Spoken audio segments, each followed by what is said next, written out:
and Sana, Abbas, Aaron, and Luann. Could we express our appreciation to the NACO staff?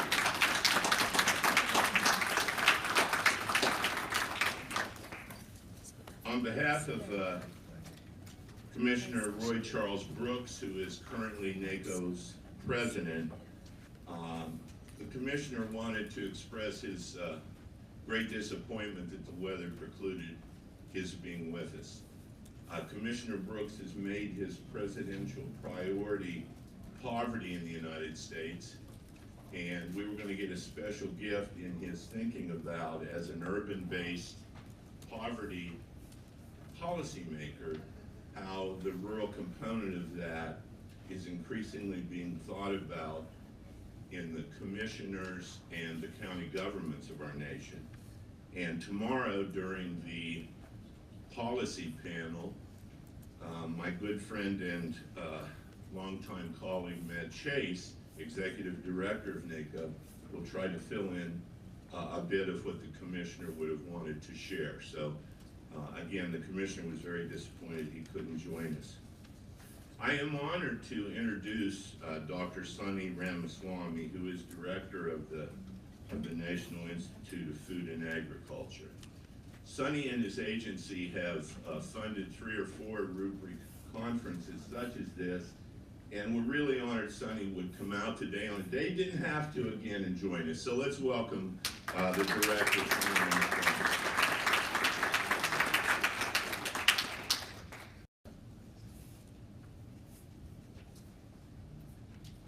Morning, everybody. Thanks so much, Chuck, for inviting me to share some thoughts with the group here this morning. Despite the weather that we've got and the government being shut down as well, Robin Shoemaker, one of my staff members, is scheduled to be here, but he had something else to do. But he's going to be here, I understand, tomorrow, if I'm not mistaken. I wonder if any of the Economic Research Service folks are here from USDA. There you go. We've got a couple of people here. Fantastic. Good to see you, too.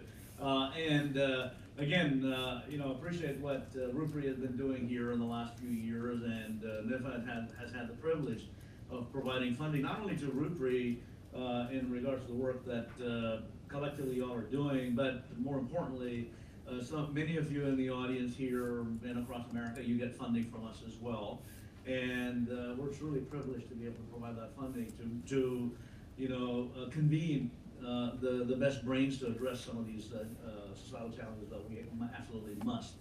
And one of those societal challenges, of course, is rural poverty itself, the theme of the conference here. And in the next few minutes, I want to share with you what my boss, Sonny Perdue, Secretary Perdue, has been talking about. And some of you might remember this, but last summer, the President, as in President Trump, issued an executive order requiring us to address rural prosperity. And as a consequence of that executive order, he tasked Secretary Perdue to convene the cabinet with his counterparts, the secretaries of all the agencies within the U.S. government, to come together to give some serious thought on how to address the challenges that rural America faces.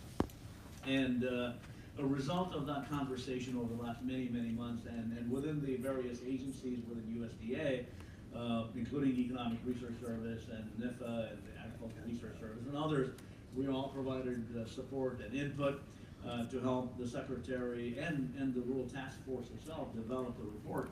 And the report was released on the 8th of January. How many of you have read the report? Okay, just a handful of you. I'd encourage the rest of you to take a look at it. So, Google very simply Rural Task Force report on agricultural prosperity or rural prosperity. All of those words are relevant, and you can find the report itself. And in it, it articulates what I refer to as 5 pillars.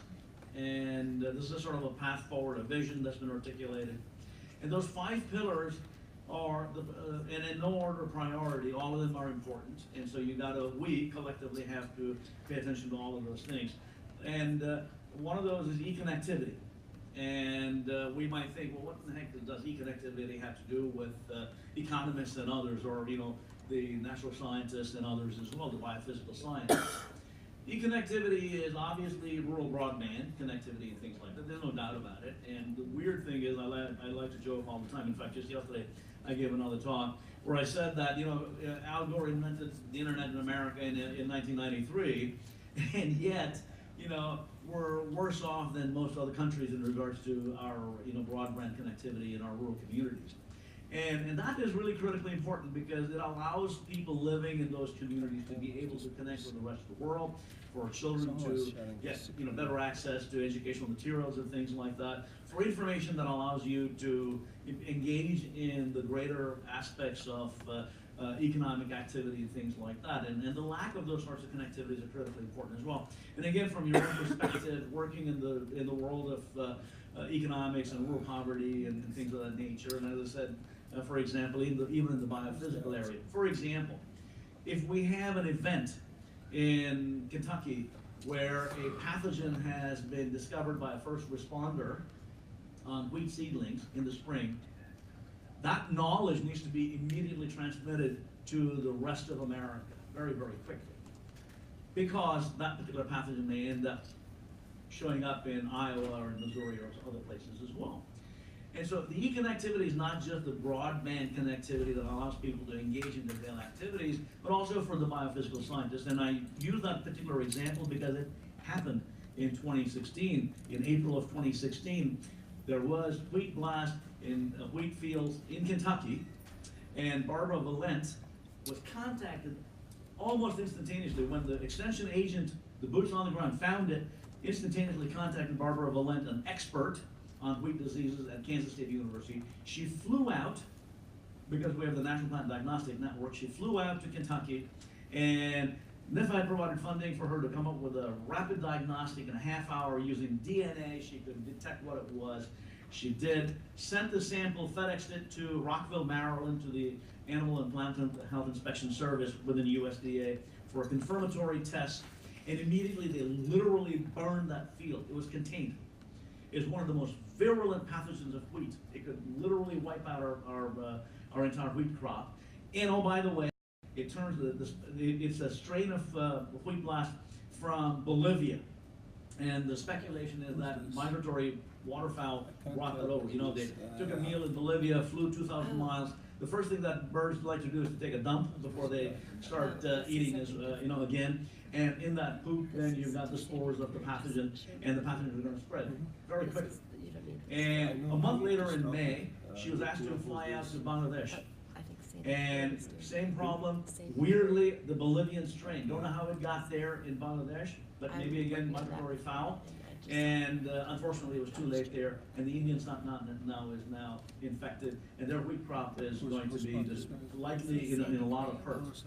And so that e-connectivity is really important, whether it's in the world that you live in or in the world that the biophysical aspects of our communities work goes on as well.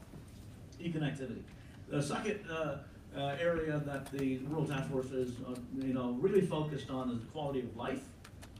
The third one, and you're talking about the theme of the conference is poverty itself, and quality of life obviously is very well connected to poverty. And in fact, our economic research service colleagues, we're probably going to share a lot of data with you and information with you, have done exquisite research on this topic, really looking at the entire United States, and consistently, persistently, poverty rates in rural communities tend to be significantly higher than in urban communities. And in part also because of the vast stretches that we've got and not being able to reach out to those communities as well. So quality of life is something that we need to be focused on. A third area is technology and innovations. That's obviously, I like to say my wheelhouse, the NIFA, National Institute of Food and Agriculture's wheelhouse itself, and the continued need for those innovations that we absolutely need to be investing in that allows us as a nation to stay ahead of our competition.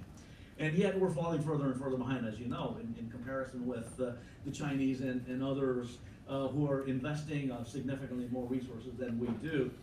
We're falling further and further behind. But this idea behind the Rural Prosperity Task Force report is really to come up with a focused, thoughtful approach to addressing the needs for technology and innovations as well. Another area is the workforce itself, workforce development. again, opportunities, again, getting people out of the morass of poverty requires that they have the education, the skills, etc., that are necessary so that they can indeed go on to become contributing members of society as well. And there's a direct connectivity between workforce development and whether we are or are not able to alleviate poverty itself. And again, as you're thinking of the conversations you're having, what might we be able to do to address the workforce needs that we need as well? And then, last but not least, is economic well-being of those rural communities. And again, it's at the core of poverty itself. And whether you look at poverty, whether you look at availability, food deserts, for example, again, the Economic Research Service has done some exquisite work on this as well. In looking at food deserts, we think that food deserts are only a thing of urban communities. But even in rural communities where we produce all the food, we've got very significant challenges as well. And the lack of food, the lack of opportunities, the lack of education, the lack of connectivity, all of this is the base of that poverty, that face of poverty. Along with that, we have very significant challenges with the opioid crisis in America, as all of you know.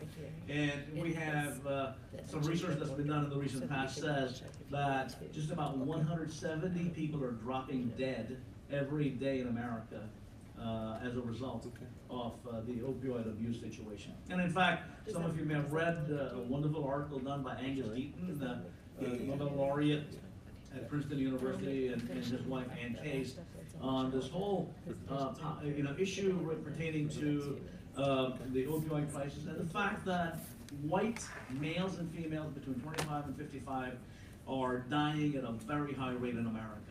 And if you've not read the article, I'd encourage you to read the article, and how that also is part of this whole, situation that we've got in regards to poverty itself. And there's a direct connectivity between those. So the loss of that sense of, well-being and all that is contributing to the situation that we've got.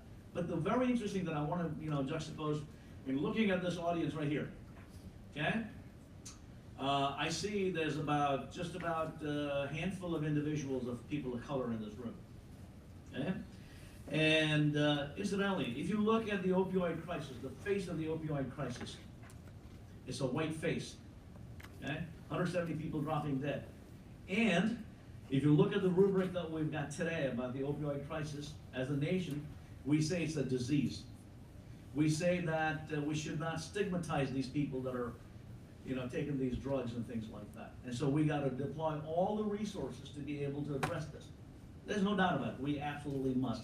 As a nation, we've got to, and we see a lot of it in our rural communities. A lot more so. It's all hidden and not as prevalent in the media and all that as it does in urban communities.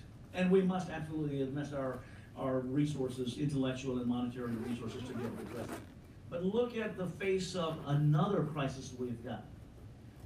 Crack cocaine crisis. That face is a black face, a minority face, a person of color face. Just about 170 people are dropping dead every day because of that. Okay? Many of them also live in rural communities, by the way. If you go down to, Mississippi and Alabama and places like that, they live in those rural communities as well as urban communities, right? There we say, oh, throw those bastards in prison. It's not a disease, and that we shouldn't stigmatize and all that. It's an interesting kind of, juxtaposition of how we as Americans address these issues. So as you're thinking about, as you collectively are, bringing your intellectual capacity to, to address the challenges of rural America and, incorporated into it is poverty and other things, including the opioid crisis and all that, be sure to also talk about and pay attention to how we might address the challenges that people of color face as well. A lot of those are, these new immigrants. A lot of those folks are ones that also are seeing poverty, but they're hidden. They're not as open because, in part, they may be undocumented aliens. And all of this is part of the conversation we must absolutely engage. Not just the conversation, but actually come up with ways to actually address these things as well. And going back to the Secretary's the Rural Task Force report, not just the Secretary's, it's our United States Government's Task Force report, and it's incumbent on all of us to come up with ways to address it in looking at it and the work that you do, that's critically important for us. I hope you take into account the broader context of what's underpinning all of this, and that is all of the above that we need to be thinking of. So thanks very much, and I wish you all the best. And do we have time for any questions? Maybe one or two. Okay, one or two questions. Anybody? Take a shot. Nobody? Okay, all right. Oh, there's one. Okay, there's a question in the front, yeah. If you can tell me who you are, please. I'm Michelle Stacks from Becoming University of Minnesota. Okay, And I really appreciated your attention to race and ethnicity just now, and I'm curious to what extent the broader task force is like-minded and thinking about these things. yeah. So, Michelle, from University of Minnesota, for those of you who didn't hear her introducing herself. And yeah, the sort of Rural Task Force report, you know, is in quotes colorblind. Okay, you know, when you read it, it's colorblind, race blind, and things like that, as it must be, right? It needs to be race neutral, it needs to be color neutral, and things like that. But however, you know, all the things that we end up doing really ends up being, you know, we don't take into account the social justice aspects of this effort as well, and women and minorities are the ones that get, you know, the short end of the stick. And so anything that we can do to address those needs to be done as well. While the report itself is race neutral and things like that, if you don't call it out, you don't focus attention either. The reason that I say what I say, you know, about the face of all these things is because we absolutely, it's our responsibility to call it out and to do something about it as well. Anybody else? Okay, hearing none, thanks again and good luck to you, all right?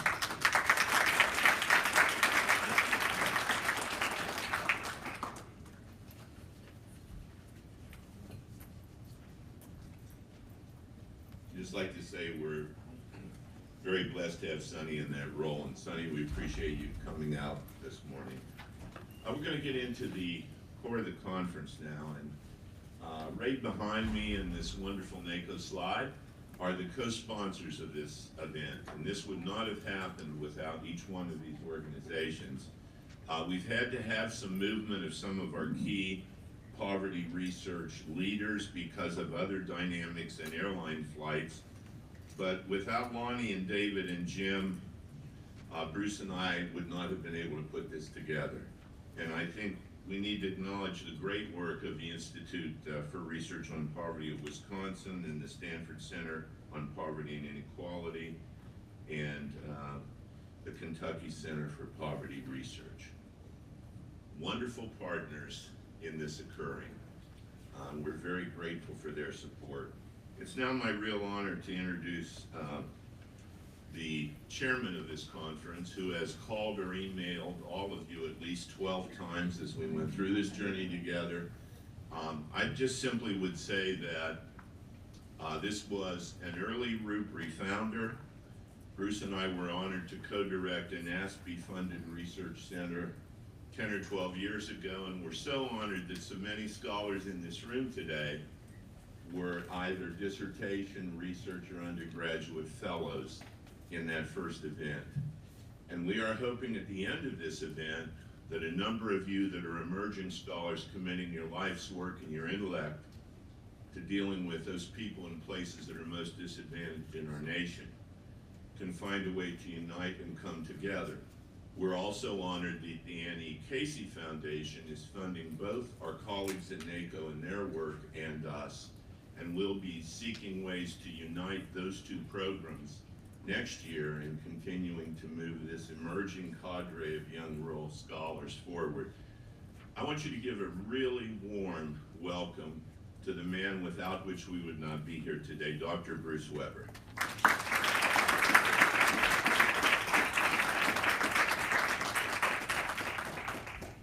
Well, that was a great introduction. So thank you, Chuck, and thank you all for being here. I mean, this is the impetus for this event started 50 years ago, actually, as our country again rediscovered poverty, rural poverty for the second time. We discovered it in the 30s, and we rediscovered it in the 60s. And when I think I'm supposed to have a clicker, but I don't really know where it is. And, oh, there we go.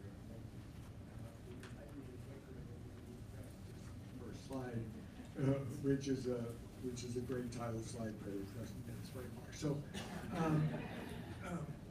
and I think the last phrase on this is an important phrase. There's a legacy that comes from this report and from the work that has been done, but it's an unfinished legacy, and there's still work to be done. And one of the things I'm hoping to do in this overview actually, I'm hoping to do three things in the overview. One, I'd like to kind of revisit that report. Many of you were not born when that report was written, and maybe have not read it, but there's some stuff in there which I'd like to review, because I think that both the background of the report and then the findings and recommendations, so I think it really helps set the context for today. Second thing is, and this is where I called in the A team on geography. So the people that do the mapping of poverty in the U.S. and particularly rural poverty, are in ERS. And Tracy Farragon, who wanted to be with us today, and Chloe at ERS do a lot of the work that maps the geography of poverty in the U.S. And so I asked Tracy to go back to that report and to characterize how they, because when the report was written, there was no poverty measure in the U.S. That wasn't developed until later the year that the report was written. So they couldn't produce a map of poverty because there was no definition. So what this report did is characterize economic status of various counties using multiple measures of distress. And so I'd like to look at that report, how they characterize distress, and then what I asked Tracy to do was to update that report and to see what's changed and what hasn't changed in that sort of broad definition of poverty that they used in the report. And then finally, would like to conclude with a couple of thoughts about this conference and how I hope this conference moves us forward as a research community. Now there are a lot of books and papers that we could start with as we talked about rediscovering poverty in the 60s. Where I start usually is with John Kenneth Galbraith's book, The Affluent Society, which was written in 1958. It identified a new poverty. It said this poverty that we have now is different than the generalized poverty of the 1930s and the poverty of the immigrants in the early part of the century. It's new in that it's harder to deal with because it's cases and it's pockets of poverty. And Galbraith, and I was surprised to read this as a section, he identified the locus of modern poverty as more rural than the urban slum. And that wouldn't have been the usual characterization at that time. A lot of focus on urban slums. Galbraith noted that it was rural poverty. He also, against actually the academics of the day, argued that poverty, that general economic growth won't lift all boats. Because this new poverty is a little more intractable, generalized growth won't trickle down. And he called for investments in people and places, and he talked about rural slums needing a reorganization of capital and labor fostered by the federal government, which was an idea which, of course, never moved, but was not something that I think was generally talked about in policy circles, reallocating capital and labor across people in the country. The other book, and the one that's most usually cited as the genesis of the war on poverty and Kennedy's interest, was Michael Harrington's book, The Other America, which built on Galbraith's framework. And Harrington talked about rural poverty, but mostly he talked about farm poverty, poverty of farm workers, and rural people moving to the cities and bringing rural poverty into the cities rather than non-farm rural poverty. Now, he also called for federal funding and said the federal government is the only and the only unit that has the capacity to actually do this. But this book, The Other America, apparently a review of this book caught President Kennedy's attention and caused Kennedy to actually read the book, apparently, and generated then a lot of the interest in poverty. And I think I'm not moving fast enough because, so I'm going to try and move a little faster.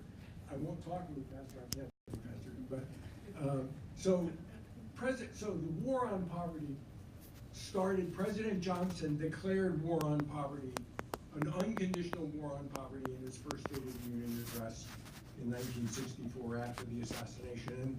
And he moved very quickly to set up a task force to produce, and they produced the Economic Opportunity Act in 1964 in about 6 months. People were working day and night to get it constructed. The plan was put together in about 6 weeks, and then it took another 4 or 5 months to actually get it into law. But it basically was the engine of the war on poverty was the Office of Economic Opportunity, which was created by that act. And I think what's important here is that this war on poverty and the OEO had been going on for 2 years before. So the war on poverty was in full swing by the time the President's National Advisory Commission met. So this didn't generate the war on poverty. This grew out of the war on poverty, and in part it was because the war on poverty wasn't going too well in some ways, and he wanted to review how it was done in rural areas, and to improve the war, the conduct of the war. So here it is, the people left behind.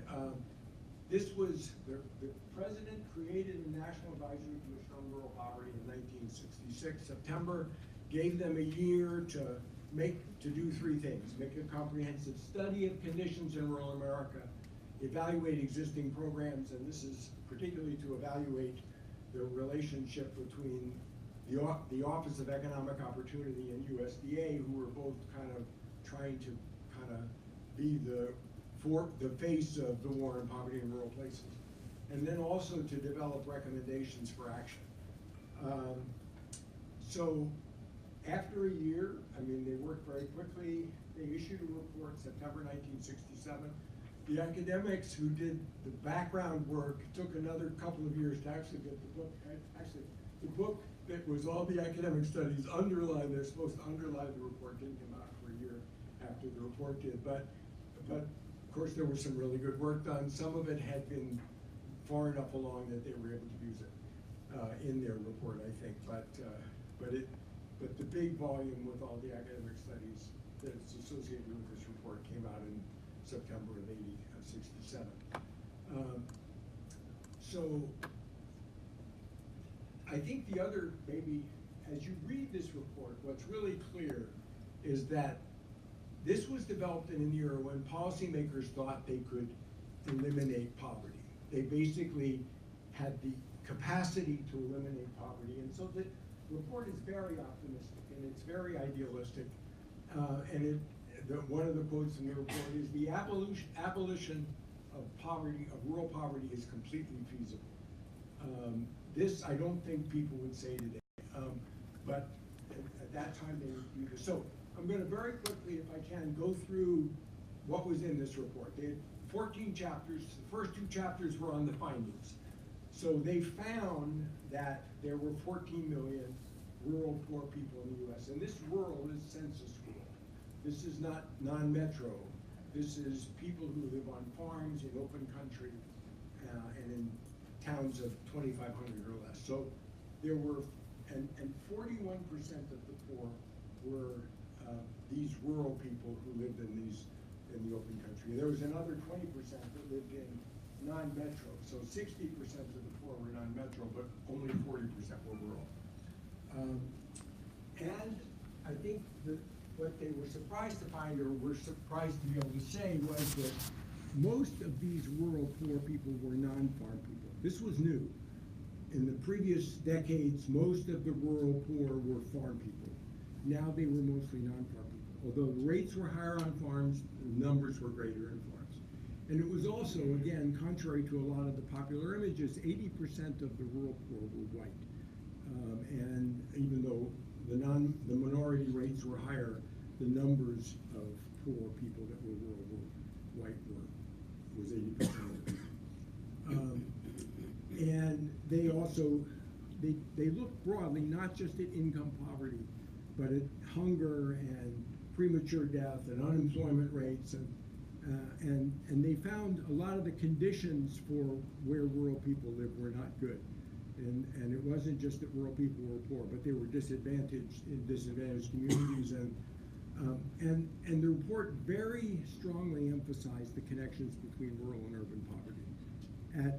At about every third page, there's something about the sources of urban poverty are rural people moving out of rural areas into urban places. And so you can't solve urban poverty, which is, of course, what the country was worried about mostly, without solving the rural problem. So they were very clear that rural poverty had very broad implications. And then there were 12 chapters on recommendations, so a whole bunch of things. The main first task, though, and I think this would be true today if people were talking about it, the first thing that the way you get out of poverty is with a job. Well-paying jobs for all, necessary underpinning of any attack on poverty and on rural poverty. Now they went, as I said, was very idealistic. They called for full employment, guaranteed employment, and the end of racial and locational discrimination. So these were all things that they recommended as needed to reduce rural poverty. But then there were, the next 5 chapters dealt with investments in people. Education, health, family planning, safety net. The next 4 chapters dealt with investments in places. We needed housing and regional development, and we needed community organizations like the community action programs and the technical assistance programs of the USDA needed to work better together. But they also talked about redesigning institutions. Farm policy, they took a swing at farm policy and said farm policy was set up to help the rural poor. Basically, it's helping the big farmers. It's not doing anything for the rural poor. We need to change that. They also said that we need better administration at the federal, state, and local level of our programs. Okay, so that was their recommendations. I think just to summarize the report, what it said, it was the first report really to look at non-farm rural poverty. The earlier focus had been on farms. This was the first report really to focus on non-farm poverty. And that's part of why it was broader. They also didn't just recommend new programs, but they recommended restructuring a lot of the underlying institutions, as I said before. And as also I mentioned, they talked about the links between urban and rural policy, urban and rural poverty, and but the other sort of the other interesting thing that this report did is it didn't just focus on incomes under $3,000 per family, which was the standard measure at the time, which was no official measure, but what people used. But they focused on a 5-factor index. And so I'd like to talk a little bit about what that 5-factor index and show the maps that Chloe and Amy Glassmeyer and Tracy Farragon prepared. So if Tracy were here, I'd be turning it over to Tracy and I'd be saying, Tracy, show us what you did in terms of this. And so I'm gonna move through their slides. Watch Chloe, and if she grimaces, ask her a question about what this says and how I maybe not characterized it correctly. I mean, Tracy and I talked through yesterday, so I think I've got it pretty well clear. But one of the difficulties is that the letters that she used are small enough that my eyes aren't good enough to read it, so you guys are gonna have to read, here, basically, what ERS did, and ERS did the mapping for the report, is they were responding to a demand from President Johnson's Great Society, and the War on Poverty, to produce some information about the economic status of rural Americans. And what they did was, because there was no measure, there was no official measure, they developed a five-factor index, which was a relative, it didn't do a poverty line, but it showed how places ranked in terms of economic status, and we'll look at the map in a minute. But there had been work going on in the Census Bureau earlier. The Census Bureau had created a five-factor index, different factors, the factors that were appropriate for urban. What the ERS did is take the factors that were better characterized rural distress and use those and put together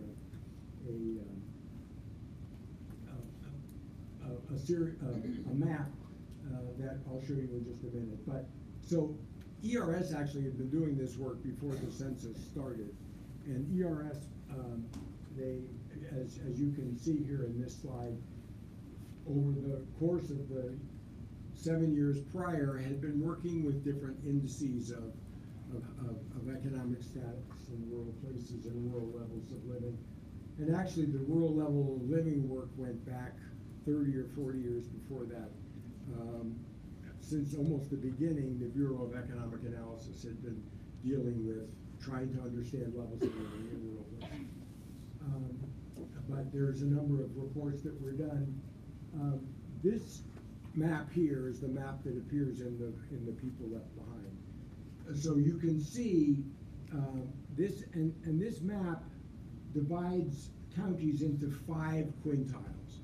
So they took the 5 factors, which were the dependency ratio, am I doing okay? Dependency ratio, age dependency. So like number of old people and young people over working age. That was one measure of distress. They also used 2 income measures, the number of people under 3,000 and the share of people with incomes under 3,000. And then they used an educational measure which was the share of the population that had less than 7 years of education, which was the census data that they had at that time was less than 7 years of education. And then they also looked at the share of housing that was dilapidated. And this was a rural measure which they felt could be used to characterize economic distress in rural areas.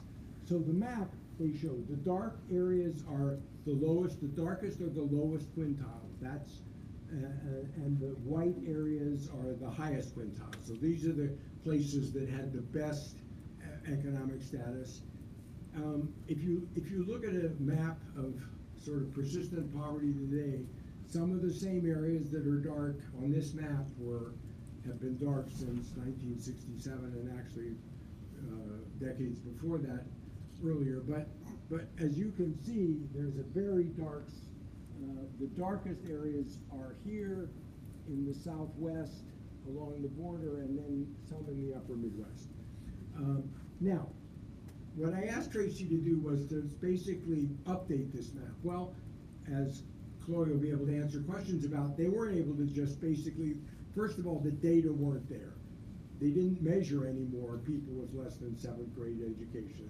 In 2016, they measure less than 12 years of education. So they had to change the measures. And I think the other one that was different was the housing measure.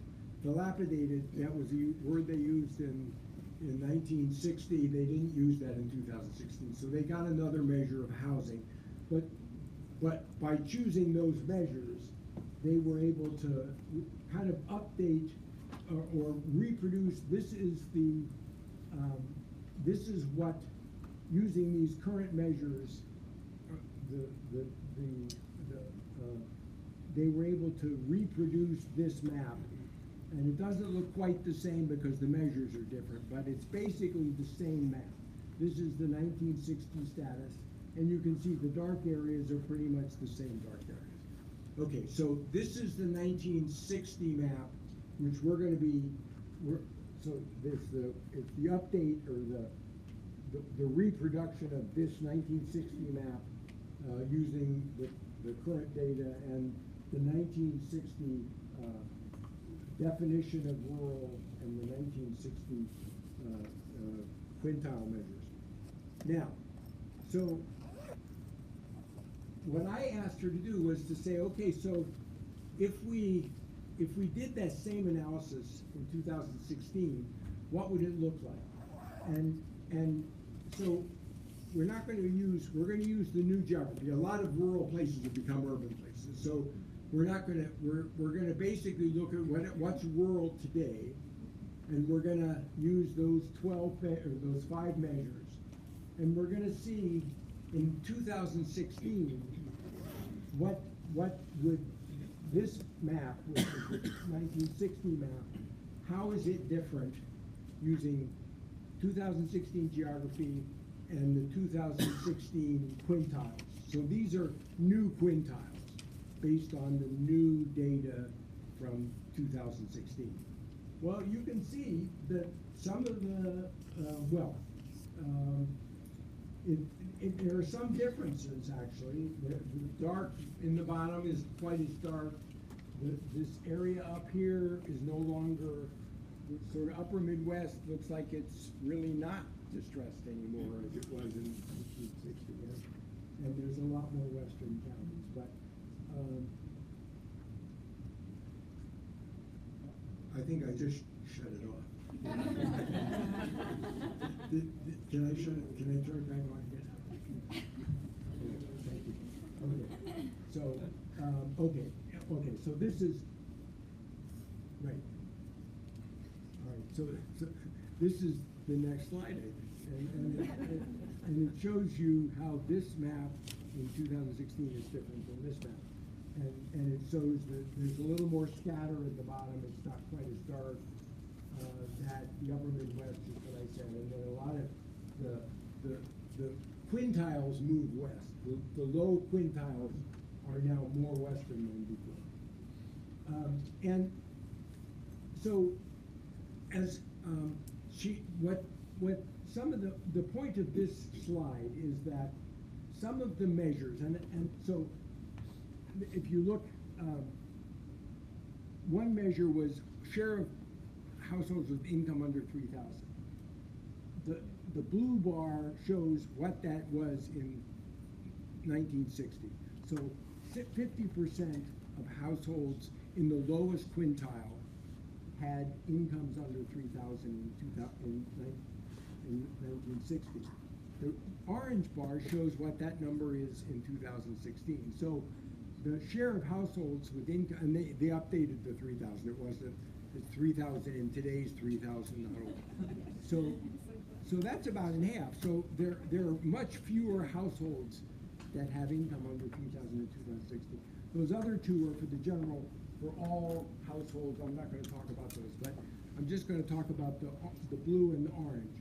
You can see that this income below 3,000 isn't as important a measure of distress as it was 50 years ago. You got to be in the mic a little more. Oh, yeah, sorry. Got to be in the mic. And probably I'm running over time too, so I'm in trouble, but I'm going to talk that. The second thing, but you can see education really hasn't changed that much. The share of population that had below 12 years education in 1960 in the lowest quintile is not that much different than it is today.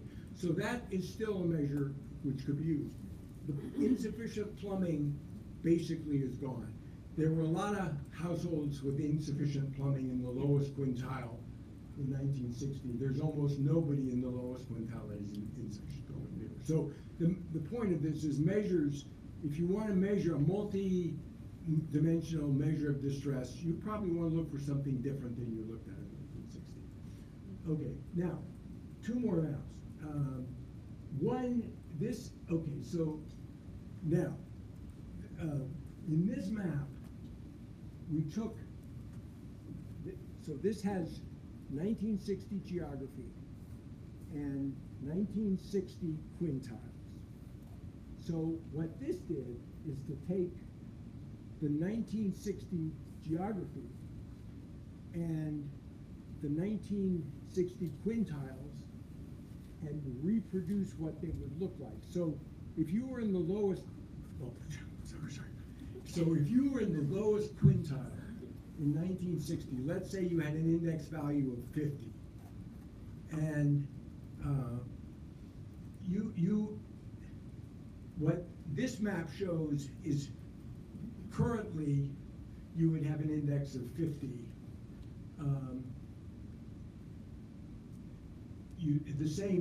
So there's a lot less black on that map because people moved up.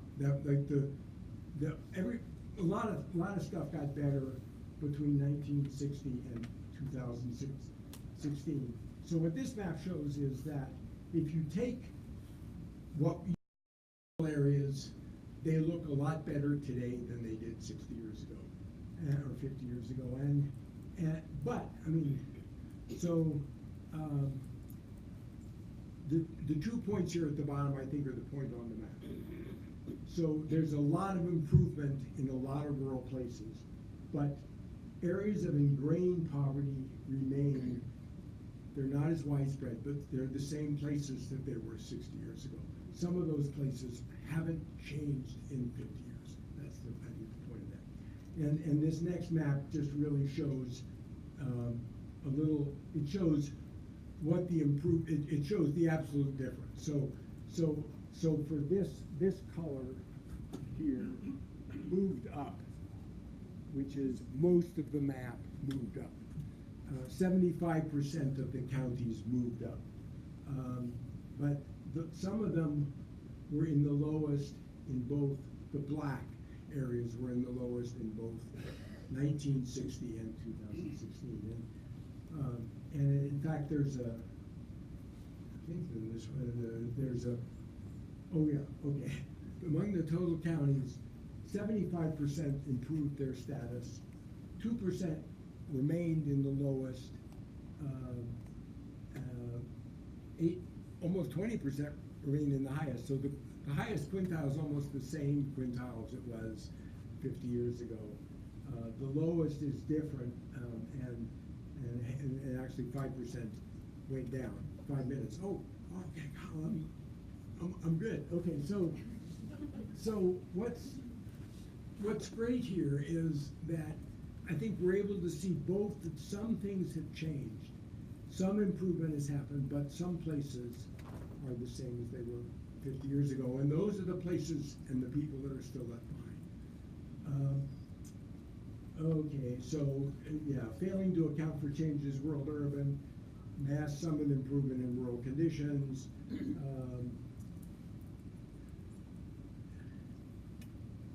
So it's more the rural poverty. What you look at the lowest quintile today, there's still a lowest quintile, but it's not as bad off as it was, and the rural places continue to be left behind, and how we characterize rural poverty needs to change with the times, and that's something we may want to think about is, so how do we characterize rural distress today? So 3 more slides, 5 more minutes, I think I'm good. There was a sense of urgency, not only of optimism that we could change this, but there was an urgency in and the people left behind several times says the time for action is now. And this quote by Harrington, as he gets toward the end of the book, he showed all these facts about distress and different groups that are distressed, and he said, after one reads the facts, either there are anger and shame, or there are not. And if this anger and shame are not forthcoming, someone can write a book about the other America, a generation from now, and it will be the same or worse.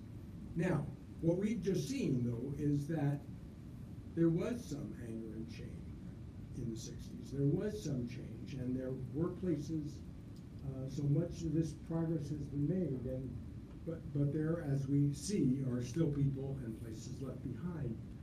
So what we really need to know is what works and what doesn't. And what can we learn from the last 50 years about what has made the places that improved, and what's kept the other people not improved. And so the long-term goal, maybe I say our, but I hope our long-term goal is that something like this conference and your work can stimulate applied research that generates new knowledge about policies and programs that can improve opportunity and reduce poverty in rural areas. And I'm going to just end with my hopes for this conference. And so, like, I'm hugely excited about who's in the room today, and some of the people that should have been in the room except for the weather, because I do think that collectively, I mean, the sort of the established and those who are emerging scholars in this room really have potential to change and to create an agenda. And so I'm hoping the conference, by looking at some of the papers, it's clear that we're going to get a better sense of what we know about causes and consequences of poverty. And I hope we can get an understanding, and that you'll be thinking about what are the under-researched issues for the future research agenda. But then, what I'm really hoping for is commitments from those in the room to both the established and the emerging scholars to develop a policy or practice-directed research agenda on poverty in rural America that will change the condition for the people and the places left behind. Thank you.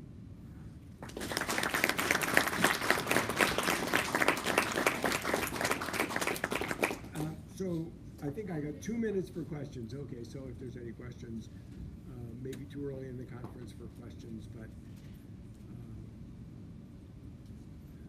Bruce? yeah, Mark.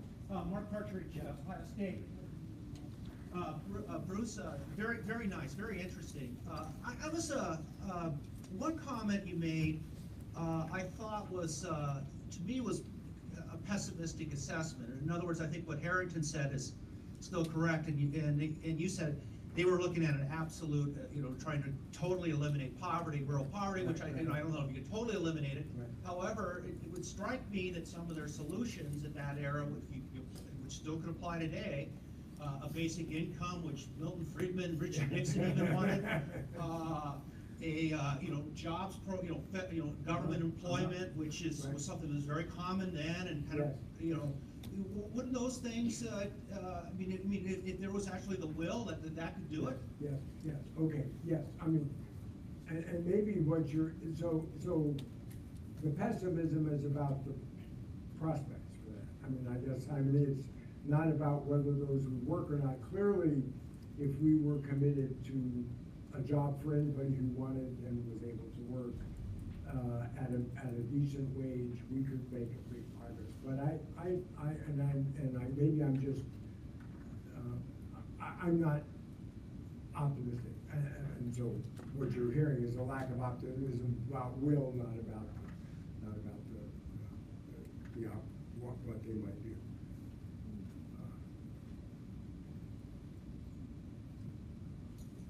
Bruce, right here.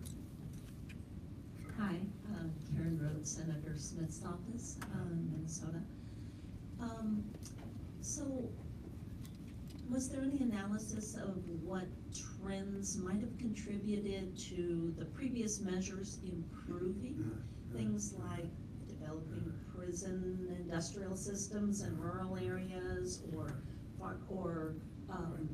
various farm, subsidies, things like that. Right. I think there,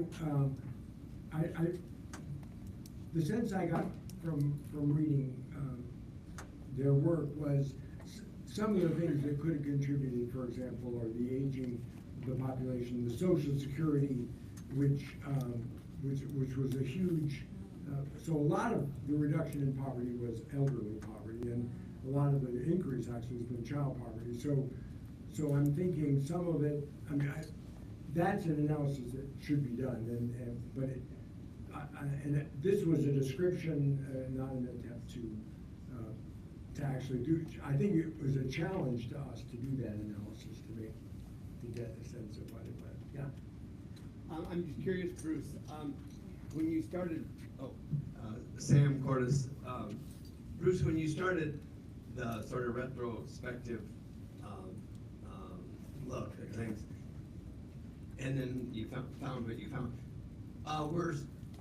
were there like huge surprises, or was this about what your gut had already told you was going to happen?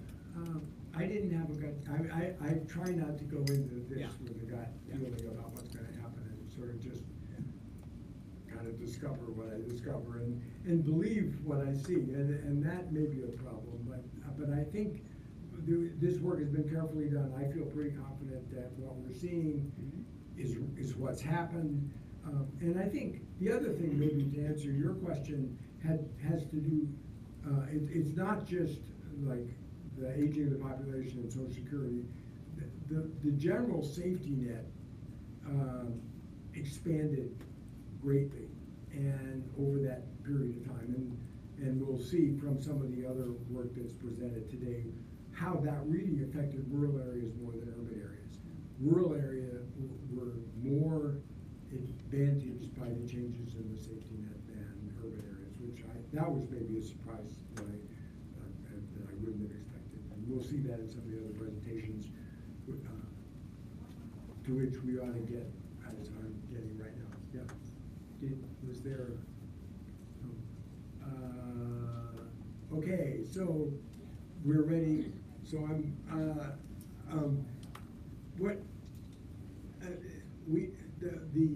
the poverty centers have been really wonderful to work with in this, and the directors of the poverty centers, all of them were going to be here. We ended up today with Jim here now.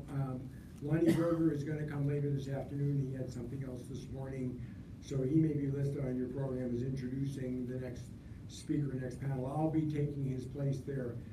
David Grusky, who was at Stanford Center, his plans were changed by the snow, and so he's not going to be here. What I think we have coming out of here, and if you're all a part of this, is really a commitment to work together, the poverty centers and RUPRI, to develop this research agenda over the next couple of years for the foreseeable future. I think it's my now pleasure and honor really to introduce to you our first keynote speaker. And as you may be able to tell from the agenda, we invited three very distinguished scholars to prepare keynote addresses. And then the rest of the conference is what you submitted in terms of work that you're doing. From the abstracts, we selected the dozen papers that you'll be hearing, and then the dozen posters, which we'll be seeing tonight. So our first keynote speaker is Dr. Daniel Lichter, who is Ferris Family Professor in the Department of Policy and Management and Professor of Sociology at Cornell University.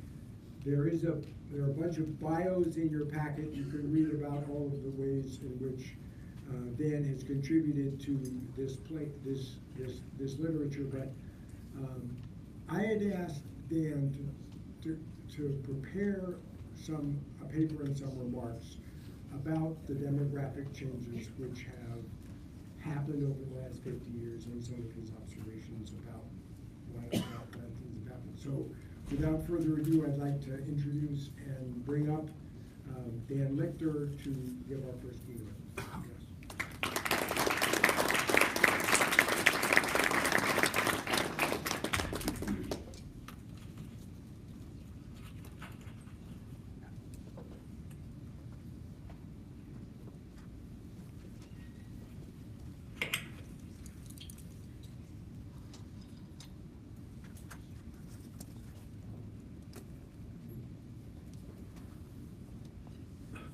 Hello, Can you hear me? Great, great. So first of all, let me just say thank you to Bruce. He did a great job on this. I'm very pleased to be included. Thank you to the sponsors who are all here and to the other members of the this is Bruce's talk, but I'll be happy to go over it again.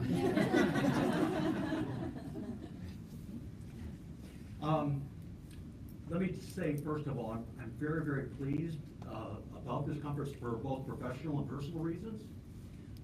On a professional level, one of the things I've tried to do over the last 35 years or so has been to kind of mainstream rural issues, rural demographic issues. So the places left behind, the people left behind has always resonated with me as an issue because as we become more urbanized, we've bypassed the issues that are of most concern to rural people. And so I'm very interested in this particular conference for a professional reason, but I'm also interested from a personal standpoint as well because I grew up in rural South Dakota, and I lived there during the 50s and 60s when I was a child, so I know where we were back in the 1960s, and I have lots of contacts still back in South Dakota with family and relatives and so on who are there today, and I can see some of the changes that I can talk about. Dan, so I need your thumb drive. Do I need to do something? Just know your thumb drive. It didn't work. No. It brought, somehow, they thought my PowerPoint was so good that they wanted Did I get it? I'm not sure I got it back, actually. Oh, well, maybe it's still in there. Okay. So this is, Oh,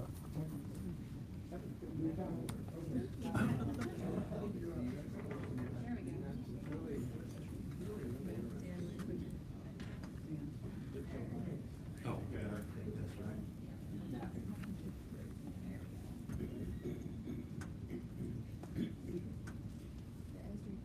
The Esri conference is today and yesterday. oh, Okay, so I have 4 goals today. One is to just say just a little bit about the people left behind. And the main thing I want to say here is that even though today we think about poverty as an urban issue, we think of blighted storefronts and boarded up windows in big city populations. I think Bruce reminded us that the war on poverty really started with the concern about rural issues. So I'm going to say a little bit about that. I appreciated Sonny's comments because they were very reflective of that 1967 report in terms of social justice, intervention, advocacy, and so on. I want to provide some background about changing rates of poverty. I don't want to talk about the things you already know about, but I want to talk about this from an optimistic standpoint. I think the maps that we saw were very instructive, and I want to elaborate on that just a little bit. And I also want to say why today is an especially important time to consider rural issues, because I think we're at again, another transition point. So I want to talk about that. I want to talk about the demographic. I'm a demographer, so I want to talk about the demographic challenges, and I'm going to identify 6 of them that I think are important going forward, and things that we're going to have to deal with that are important not only to us as a research and policy community, but also important in terms of moving us forward. And then lastly, I want to say a little bit about the report that Sonny mentioned. And I also want to harken back to what Mark Partridge said about the will. I think in the end, it's not about doing the research, it's not about the policy programs, it's about how we actually make those things happen. It's about the political will. How do we change the culture in a way that makes this happen, and what's our responsibility for making that happen? And that's always a tough question for a researcher like me, to be somewhat detached from the policy arena in the sense of showing values. But I'm going to talk a little bit about that because I think that's one of the issues that we should address. So the background. I've already said this about the war on poverty. As we go from one generation to another, people's ties to rural America, going back to see your grandparents, your relatives, and so on, becomes less and less common with each successive generation. We live in a highly urban society. We live in an urban-centric society where rural America really has been left behind in terms of the way we think about cultural and economic change as we become more urban over time. Going to Sonny's comments, this is from the President's National Advisory Committee on Rural Poverty. This is the places left behind. This is a report about a problem which many in the United States do not realize exists. The problem is rural poverty. Rural poverty is so widespread and so acute as to be a national disgrace. This is language we don't typically use today in reports. The total number of rural people, or rural poor, would be even larger had not so many of them moved to the city. Again, this is the rural-urban balance. I think about a synergistic relationship between rural areas, that we're flip sides of the same coin, and that we share a common destiny that we need to embrace rather than thinking about the rural-urban divide or the division between the two. This nation has been largely oblivious to these impoverished people left behind in rural America. Of course, that's the whole tone of this report, and I think it's good that we're coming back to some of these issues today. So the second point I said, I was going to talk a little bit about the optimism of this. What does it mean to be rural? What does it mean to be part of the rural poor population in an increasingly urban society? And I think there are two longer-term reasons to be optimistic, some of which have to do with reclassification. But I also think, again, we're at a point where we're going to have to make some changes and deals with some issues that are coming along the pipe. In the absence of doing that, the distinction between rural and urban America will become greater. So I think this new emphasis, if anything about the Trump election, is that it's refocused attention on rural people. I want to talk about the rural areas that have grown up to metropolitan status. Chloe's here; she did some of this work with Tracy. I'm going to talk a little bit more about that because I think some of that discussion is instructive.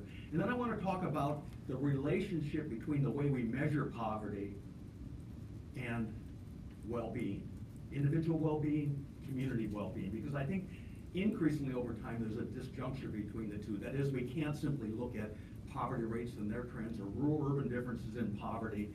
We need to look at material well-being. We need to look at how people are actually living their lives in the communities in which they live their lives. So let me start with the reasons for optimism. Many rural areas have grown up to metropolitan status. Every 10 years, the decennial census, based on the decennial census results, non-metropolitan counties become reclassified as metropolitan. So just since 1980 and 1983 and the redefinition to the 2010 census, about 450 non-metropolitan counties became redefined as metropolitan. Each successive 10-year period, there's a winnowing process that occurs that the least advantaged, the most disadvantaged non-metropolitan counties remain behind, literally places left behind. And the places that become metropolitan are the so-called economic winners. They're the ones that have been redefined based on economic and population growth. They've added to the metropolitan side of the equation. What that means for us is going back to Chloe and Tracy's figure, which is some of these places are still stuck where they were 50 years ago. So there's several interesting dimensions about this, about the economic winners, but the non-metropolitan poor make up a declining share of all people. Based on the last census, we've only got about 15% of the last estimates, about 15% of the population is non-metropolitan. We went from roughly 75 million non-metropolitan people in 1940 to today, where we've got about 45 million rural people. Poverty rates have plummeted over the same period of time. We have a declining share of the poor that are, share of the rural population that are poor, and a declining share of the rural poor of all poor people. So I think it's important to keep that in mind. One of the interesting things, I was trying to think about little interesting nuggets here. When we think about rural, when we're thinking about the open countryside, we're thinking about people living in small towns below 2,500, the technical definition of rural. When we think about that, 54% roughly, based on ERS estimates, 54% of the rural population in the United States lives in metropolitan areas. These are the outlying areas of metropolitan areas. Somebody from the General Accountability Office contacted me back last summer, and they were talking about what is rural. They wanted Shannon Manat and I to come in and give some talks about rural. They were interested in this, and they defined, some of their colleagues defined rural areas as the outlying areas of Washington, D.C. That's rural. Okay. So we need to think, what do we mean by rural? And I'm going to talk primarily about non-metropolitan here, which I think is a standard definition. But I think we have to keep that in mind. So what we have in the United States today is that we have a process of gentrification. We're in a rapidly gentrifying community right here in Washington, D.C. At the same time, minorities are moving into the neighborhoods in close physical proximity to the older inner suburban ring, or they're moving even further out into the exurbs, into outlying areas in metropolitan areas that are much different. The most segregated racially parts of urban America, metropolitan America, are in these exurban areas, made up of white people and old communities made up of minorities. And we don't think about that very much. So this is a chart. I think I've got it won't work on the screen though, will it? Let me just go over here and just show you what I'm talking about. So here is what I'm talking about here. In 1940, you can see the share of the population. We're talking about in 1940, 75 million non-metropolitan people. This is the pink. And you can see how that's remained relatively constant, if not declined over the period, where we're down to 52 million by the 2010 census. You can see much of the growth is in suburban areas of metropolitan areas, and you can see the top part is the blue central city or principal city populations. What we've had over this period is a reclassification. Winners have grown up to be successful. They've been redefined, leaving behind successively more impoverished, disadvantaged non-metropolitan counties. So I think that's one thing to keep in mind. That has both an optimistic side to it. It has also a pessimistic side. But I think right today, more than ever, it's a period of concern. And I always think about the 3 Ds of rural population change and of these places left behind. The 3 Ds are depopulation, deaths, primarily natural decrease, and also diversity, which is changing the course of many rural areas because they've become immigration, in particular Hispanic immigration, has become a demographic, economic engine in many declining rural areas. It's a source of growth. So again, I appreciated Sonny's comments here. Depopulation is a major aspect of rural America today. In the past, depopulation of these rural areas, I showed you that earlier chart, occurred because of reclassification. For the first time ever, according to the ERS, metropolitan counties after the reclassification, where we're following the same counties over time, are now experiencing absolute population decline. That's never happened before. That's never happened before. And presumably that's linked very closely to the aging of the population, the death rates. My home county where my parents grew up in South Dakota, Hutchinson County, South Dakota, the largest 5-year age category is women, old white women, 85 years of age and older. That's the largest age group of the population. Okay. Natural decrease is got a demographic grip on rural America. Low rates of fertility. We're already in a period of natural decrease in many parts of the United States, but especially among the white population in rural America. This is the ERS report that shows the decline up through after 2010. You can see the absolute decline in population. First time that's ever happened. So we've entered a new era in terms of population change. And you can see what's happening through the heartland of America. This is the red here is the year of maximum population change, the year of maximum population size.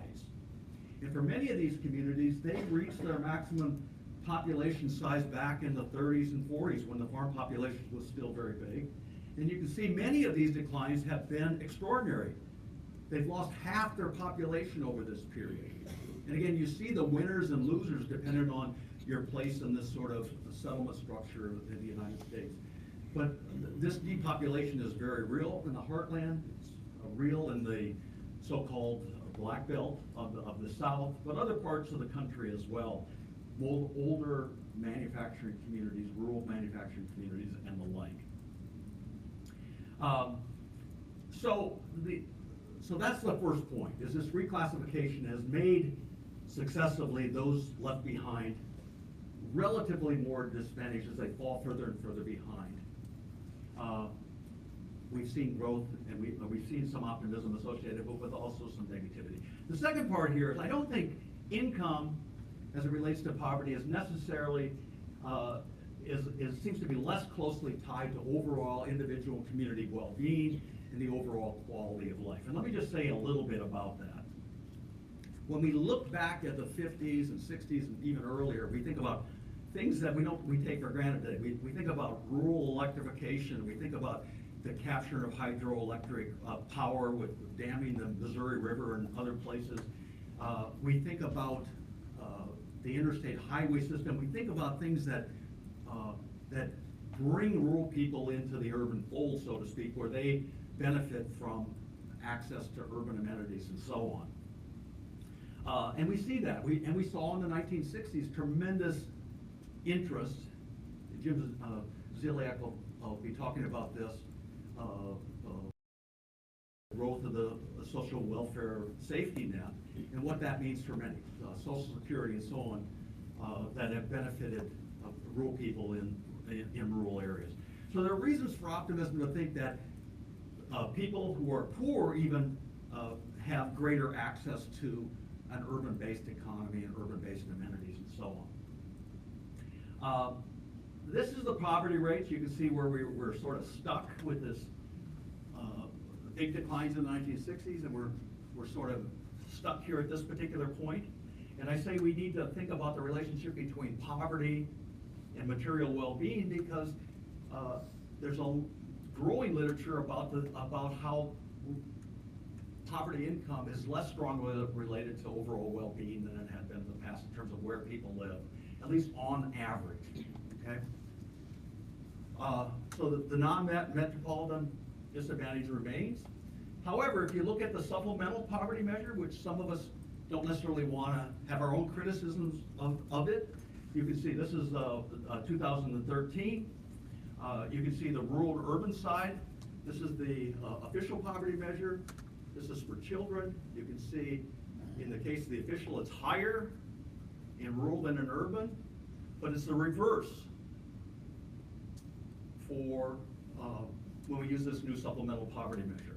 That takes into account in-kind income. It takes into account cost of living differentials. It takes into account different kinds of equivalence levels between levels of income and well-being and the like. So it's important to think about this in terms of the overall measure of poverty and whether it's a good indicator or not. This is overtime comparisons, and you can see the official rate here with this changeover in the supplemental poverty rate over time, once we take into account those considerations. Now, I want to say this is a worthy topic of study, in part because it doesn't necessarily paint an accurate portrait of what's going on in many parts of rural America.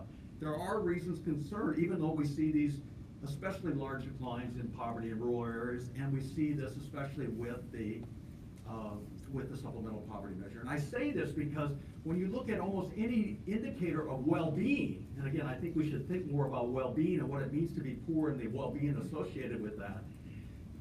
Food insecurity, by any measure, tends to be higher in rural areas. We look at the adequacy of housing. It tends to be worse in rural areas. We look at things like health insurance. It tends to be worse. So even though poverty rates, if you look at the supplemental, seem to have show a more positive turn, it doesn't seem to show up in a lot of the statistics regarding material well-being as measured by components of this. Access to good drinking water, exposure to environmental toxins. And we could go on and on and on about the quality of life. And again, I was happy to see Sonny talk about some of those issues in his preparatory accounts. So the second thing, or the third thing I was going to do is I'm going to just say what I think are some of the demographic challenges. And I'm going to talk about some of these I can go through relatively quickly because I think a lot of you are already familiar with these. But I'm going to talk about these 6 dimensions, which I think are really important in terms of understanding poverty today. So we've already talked a little bit about spatially concentrated poverty, and so I don't need to spend a lot of time here. But I want to put this in a broader context. We spend an awful lot of time in the universities, among university researchers, talking about neighborhood residential segregation by race. 30% of Americans today live in metropolitan central cities, where we're calculating these. We need to think about spatial segregation in a much larger, more inclusive perspective when we think about residential segregation, isolation, access to an urban economy, and so on. And when we think about a macro segregation, you can see that a lot of the most concentrated poor places in America, whether we're talking about the lower Rio Grande Valley, whether we're talking about the so-called Black Belt, whether we're talking about Indian reservations in the Dakotas and so on, those are forgotten populations. But they're isolated from the American mainstream, yet we focus almost entirely on these metropolitan neighborhoods, which constitute a declining share of the entire U.S. population, and especially the share of white people in these areas. This is just showing you that rural minorities in particular have extraordinarily high rates of poverty relative to their urban counterparts and are much more likely to be in deep poverty. You can see the distribution. I don't need to go through these. This is for 2016. A second key dimension, I think, besides this macro spatial segregation, where we need a spatially inclusive approach to looking at poverty, is the persistence. And I think the ERS has their county codes where they look at, I don't know what is the word for it, the chronically poor areas where successively over a number of period of years are poor.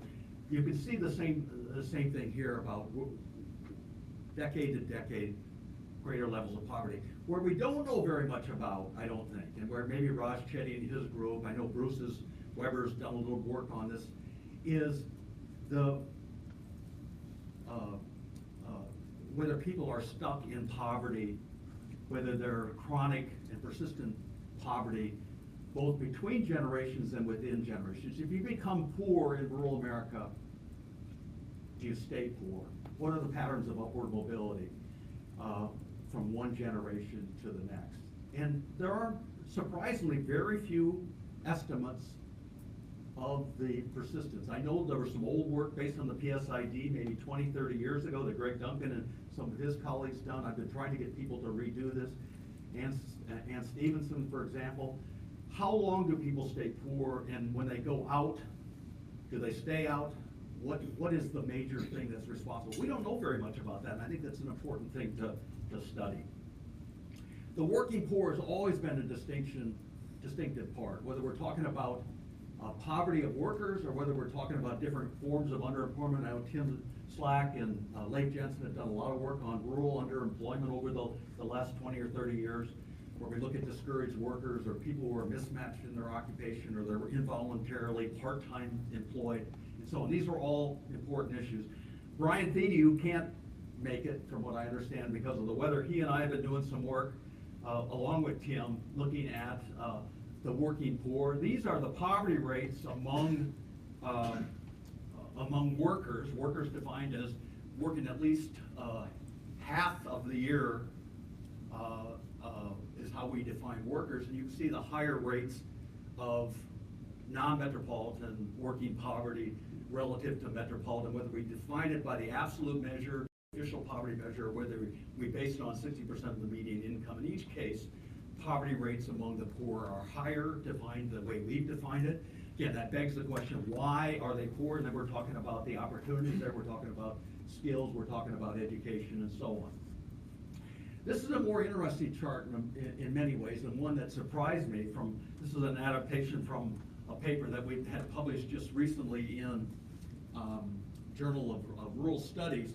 But this is the Met, non-Met turnaround in the shares of poor householders who work. So this is the employment rate, basically, of working people. And what you see, both in metropolitan and non-metropolitan, is declines in the shares of poor people who are, poor householders who are actually working at least half-time. There's been a recent flip in that, and of course it begs the question, why is this the case, especially in a period when welfare reform presumably have pushed people into the labor force. So I think this is another issue about work and how it's associated with poverty. A fourth thing I think that maybe is not going to be a major topic here, but I've been working on issues of rural family change and family change generally for the last 20 years. I think we still think of strong family and kinship networks, but when you look at the evidence, you can see really rapidly increasing shares of non-metropolitan non-marital births. You can see increasing rates of cohabitation where they've actually exceeded metropolitan areas now. We've seen increasing shares of female-headed families with children.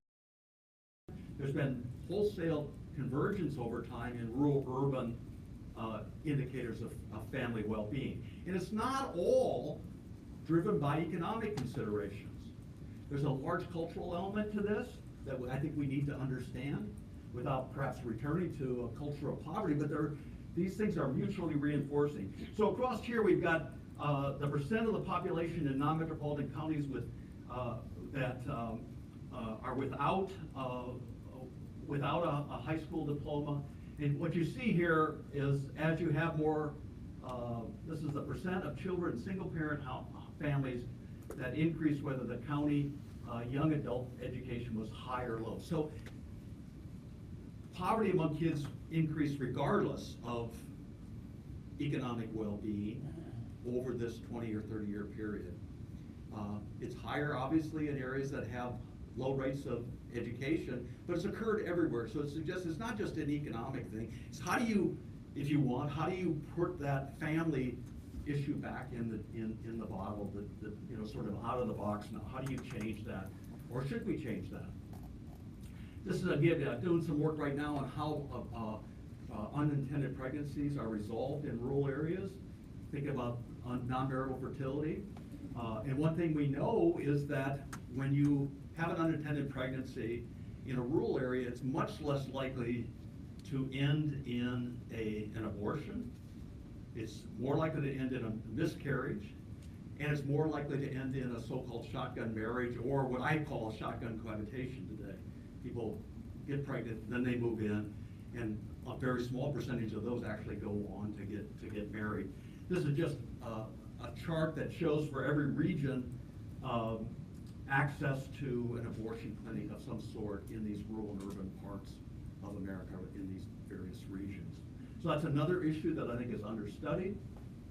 Immigration, it's an economic and demographic lifeline for many non-metropolitan counties. These are some of the new destinations that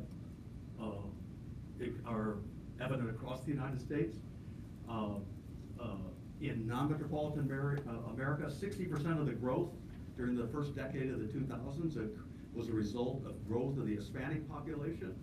That tends to be distributed very unevenly. About 10% of the counties accounted for 50% of the growth in non-metropolitan areas, and a lot of that growth was Hispanic driven. And we see this in South Dakota, for example, comparing my hometown of Mitchell, South Dakota with Huron, South Dakota. There's a big meat packing plant there, maybe 40 or 15 or 20 different national origin groups, refugee populations that are living in that community, or the dairy industry in northeastern South Dakota. These are providing a demographic lifeline for many of these declining communities. Some states have responded positively to this, other states maybe not so much, and of course we hear about sanctuary cities today. Again, this is an issue that I think it's not going to go away. The poverty rates among these newborn Hispanic babies can be extraordinarily high. We looked at, this is again work with some of my colleagues. This is in non-metropolitan areas, Hispanic babies at the first year of birth, about 40% of them are poor by official standards, 40%. We talk about the intergenerational transmission of poverty, whether you can get out of your origins, their family status origins, socioeconomic origins or not, in a society where inequality is growing, where class boundaries have become crystallized. What's the prospect of that in rural areas? Well, again, this is a topic that I think we need to study and understand. What's happening in these Hispanic boom towns? What's happening to the next generation? Are they going on? Are they assimilating economically? Or are they being incorporated politically or culturally? We don't know very much about this. The welfare safety net, I don't want to say very much about this because Jim Ziliak is going to talk a lot about this, but I do want to say that there's a structural problem here in the sense that the majority of rural people, obviously by definition, tend to live in rural states which tend not to be as generous as rural people who are living in urban states. In the case of the newborn children, you can see here, this is all newborn babies. You can see that among all poor newborn babies, 63% of the non-met receive food stamps, 13% receive welfare. We're talking about poor families who are, in many cases, are falling through the social welfare crack.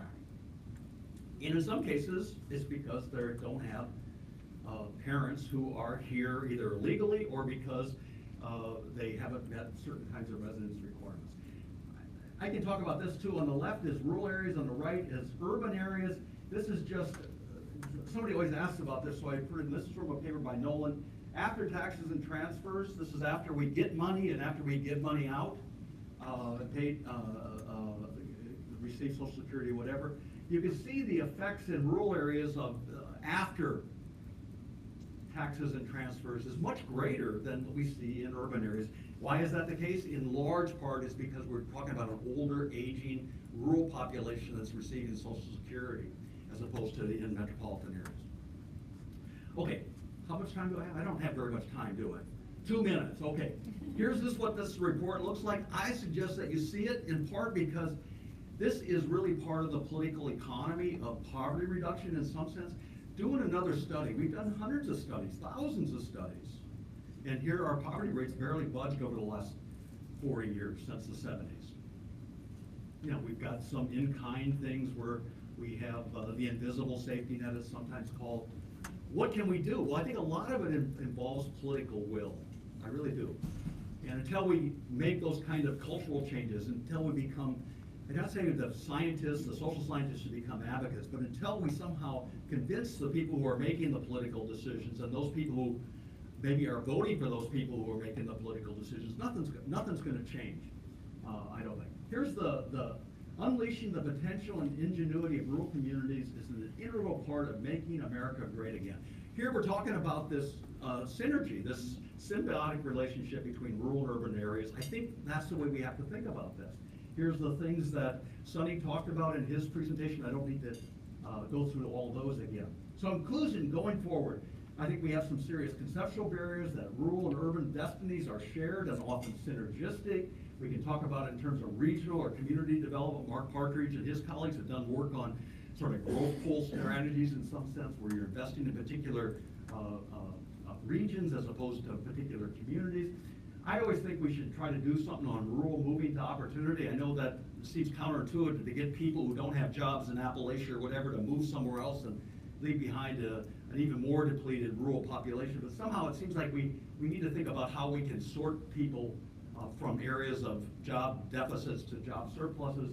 And of course, we're talking about sustainability. I have a colleague who's running the Atkinson Institute for Sustainability, and he's always talking about big cities and how we're trying to bring in stuff into cities, whether it's people, energy, food, whatever.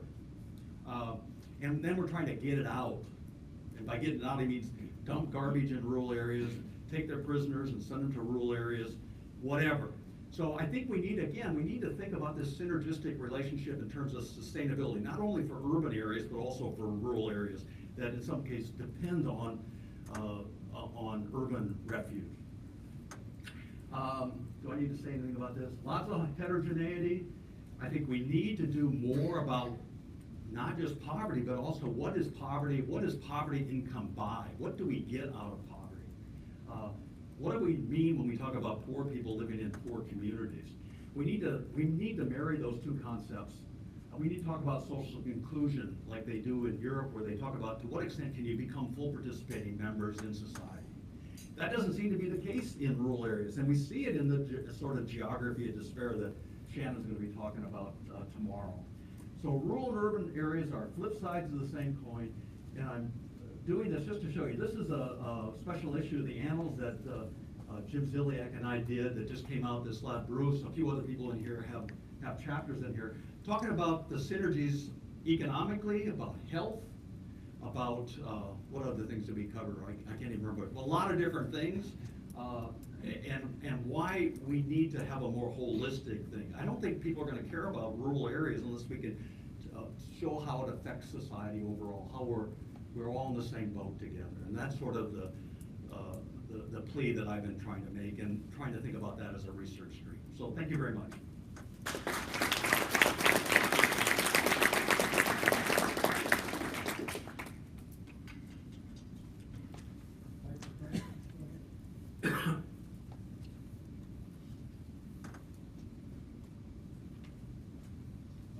First, Dan, that was a really great talk, and damn you, that was a lot of the same things I was going to say. Here? Yes. Good, we'll say them again. Yeah, We need to hear it. It was really great. I'm starting to sound like a preacher here, but yeah. Great academic. This is Mike. I had one quick comment. One is on the supplemental, but then I had a question. And on the supplemental, I think it's just atheoretic. It's just simplistic in the sense of cost of living. The reason why there's there's housing costs, the cost of living. The reason why housing costs are so low in these disadvantaged areas is that they lack access to cities, they lack public services, all these things. It's capitalized in the lower housing prices, so they're penalized there. Because the reason why they have low housing costs is because it has a lot of disadvantages. Then on the poverty index, you penalize them again by saying, oh, well, they're actually better off because they have a low cost of living. So that's my comment on that. But my question was, tying it into Bruce's, he brought up the affluent society, which is just a masterpiece. Even 60 years later, how much of this is the Galbraith's notion of private wealth and public poverty, in the sense of this, public services that are especially lacking in these areas, and they don't have the capacity to provide them. How much is that versus, say, others would argue it's cultural? Oh boy, that's the question everybody's been talking about for 50 years. Maybe you have a better idea than I do. I can't answer that. I can't answer that question. I think we're going to have. Thinking ahead, we're going to have a big backlash on neoliberalism. I think we've already seen that. I think there's going to be a pushback among the generation of millennials. I think in the next 20 years, right now we have a very old baby boom population and older who are or are not supporting the next generation. The majority of all births today, beginning maybe 5 years ago, are minorities. By the year 2020 or 2018, well, it's 18 now, so it must be 2020, the majority of all children are minorities. 20 years from now, guys like me, as much as I hate to say it, probably won't be here. And the youngsters in here and the newborns today are going to take our place. It's going to be a completely different kind of culture. So I think demographically, I think the things are in place to make things like that happen. But again, I'm not a procrastinator, so prognosticator, so I don't know exactly what's gonna happen. I just like to say stuff. Dan, Tom Johnson, University of Yeah, Missouri. He's got a chapter or an article, I think, right? Yeah. The book, yeah. So, appreciate the demographic perspective. I think it's really important to see how movement of people and redefinitions affect these. But I would challenge the idea that the redefinition of non-metro to metro is a reason for optimism. To me, it seems that more than anything hides or makes it more difficult to see how we're doing if we do it that way. And there's an implicit assumption, and I'm not saying that you're making this implicit assumption, but there is an implicit assumption that many people make, that rural communities are successful if they become metropolitan, that there's a one-to-one correspondence. And rather than looking for indicators that rural communities are successful when they can remain rural or not metro. No, I think that's a good point. I mean, the assumption I'm making is that places that get bigger, regardless of classification, that are growing demographically or by economic job growth are better than if they're not and they're stagnating. So I'm saying that the reclassification reflects those kinds of changes. Now, what sometimes happens is, the growth is not due to, the benefits don't always trickle down to the indigenous population that's living there, but bringing in people who take those jobs.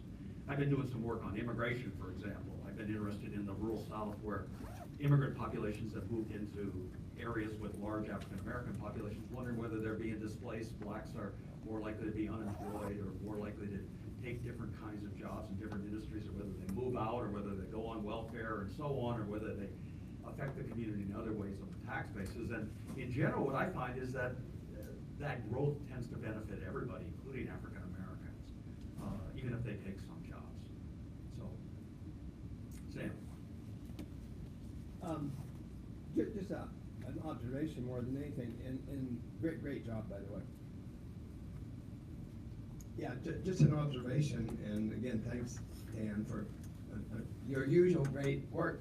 But an observation in thinking about this presentation and Bruce's earlier, to the extent there is some reasons for optimism based on the data, and there is, I guess I would want to point out and emphasize that that's all with respect to absolute poverty. And I think we in this conference for the next day and a half or whatever need to think at least as much about relative poverty as absolute. Relative poverty, of course, being basically levels of inequality and how they are growing. Because people,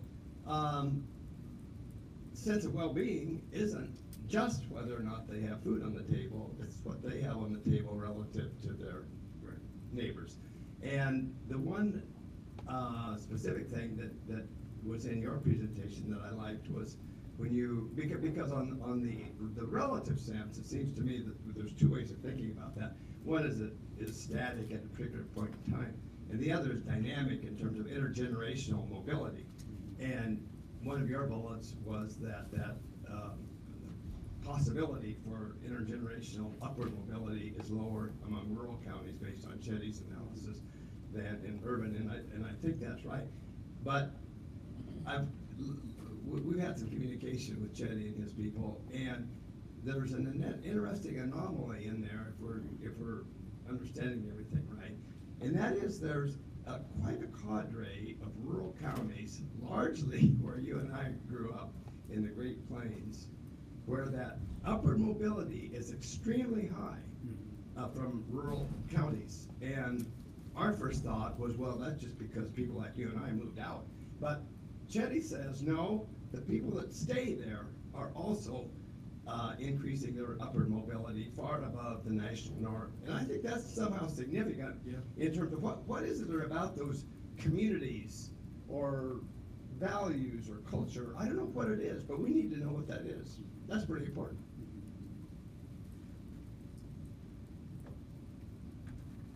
I just say something about, I did a little looking at South Dakota, and I think there's like 6 metropolitan counties in South Dakota, something like that. 98% of the growth over the last 20 years is in those metropolitan counties. In the rural areas, those communities are really in tough shape. We're talking about professionals teaching, we're talking about lawyers, we're talking about medical care and so on. They rely on the hospital, schools and so on. So, yeah, it's a big issue. Am I talking over? So I'd like to ask you to join me in thanking Dan for a great presentation.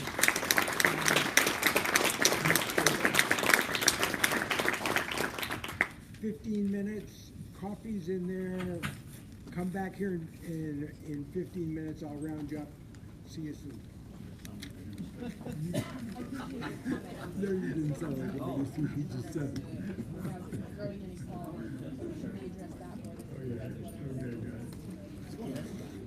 You made it in. We didn't think you were gonna make it. Yeah, I made it in last night. What time was it? Was it late? It was about 1 o'clock. That's not too bad. I got so caught up reading old reports. I couldn't go on because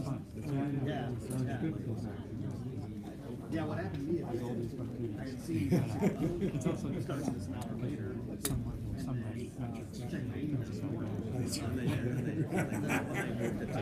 I mean, you look at Coddles when it comes to Cumberland. Doesn't look much today. Yeah, it's you're given that. I got my old copy of that 1900s, and I wanted to read it, but I got through Galbraith, I got through Harrington, and I just didn't. But so, I mean, and that Coddles book, of course, because it's so regional, there's so much regional. It's a true performance. I mean, all these people who read J.D. Vance is saying, look, you learn more.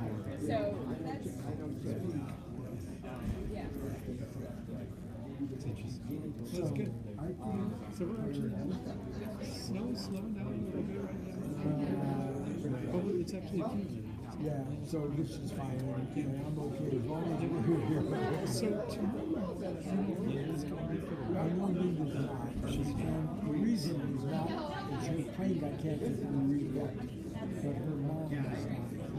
And so she said, I'm the primary caregiver, so she's not going. So we got an extra half hour. So rather than asking for Bishop's dispensation at your capital, right? So I'm going to ask for Bruce's dispensation. So I was scheduled to be the moderator for her, just for her. Sure.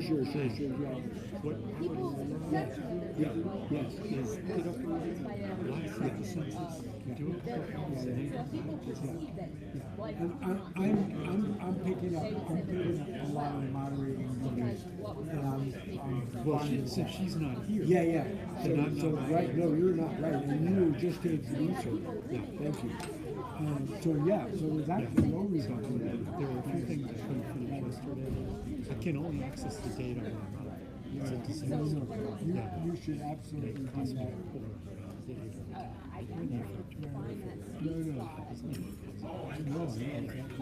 No, and so. But I'll come back. Okay, so the other So I'll just go. possibility,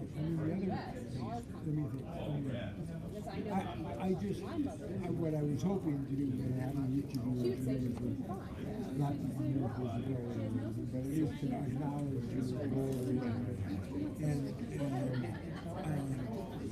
which you, because you're speaking, I'm already. So what are you going to do in that morning session? Well, I'm not sure, but I was thinking, one of the things I thought about was, rather than get people another hour to sleep, is to actually have some of the poster presenters summarize what they're doing. That's funny, my husband Poster did his sessions graduate are work good, there. but Do you know sometimes he they each have 5 minutes. Part of the University of Minnesota was he from USC? I think there's some interesting stuff. So that was my thought. Does that sound like a use of the time? Yes, or is yep. there- I mean, the only other thing I would do is just move the whole thing up, move the whole day up. Oh, I see. Oh, yeah. I could do that. Sure. Yeah, that's right. But that doesn't do anything. Unless,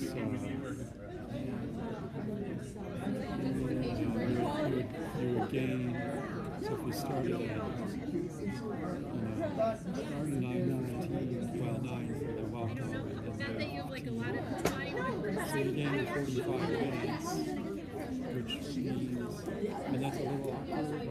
Because then you've got to figure out when you do things right? So, I think, if you're gaining an hour and a half or 2 hours, that's different. Minutes, which is, minutes, right. yeah, That's right. And actually, I mean, 45 minutes actually only gives you 3 minutes. And then maybe that is a, yeah, I do that. It's not clear. And so maybe, I don't know. I mean, you just, you can start a fire there. I could. Well, let me think. I mean, I kind of, I would like Talking about how access to justice to is go really with intertwined with access to the posters. Maybe we would just, I mean, I do think there's stuff in the but it might be a posters way to kind of get a crash course on what's happening. really, I don't know if people will get it, because, I mean, I don't know. Maybe what I'll see is like what it feels like at the posters. And if like there's a lot of nobody That's a problem. and I think, and I actually could make it an hour. Waiving housing benefits, but it looks like you're insurance benefits and veterans benefits and all of these things that are very sort of stress-inducing related to domestic violence or housing And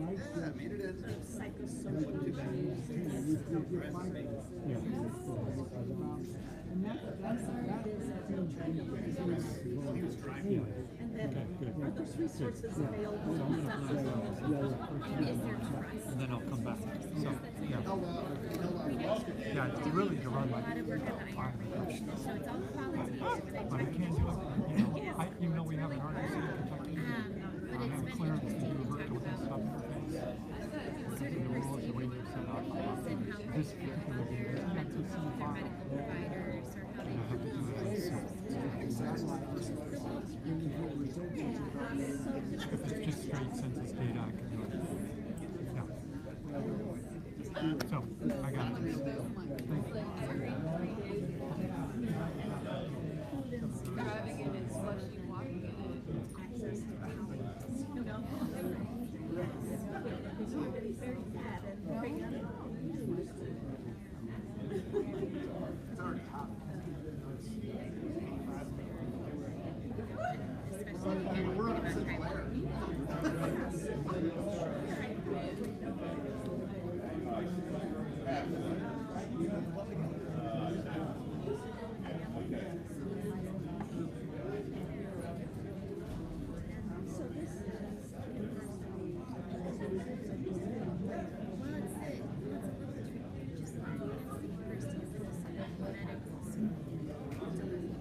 So we're separate from and some people seem very particular about this.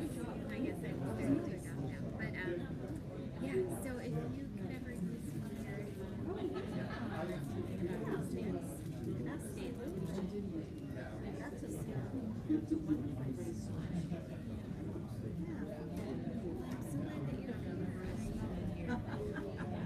still feels very early. So yeah, right. I mean, I'm not a bit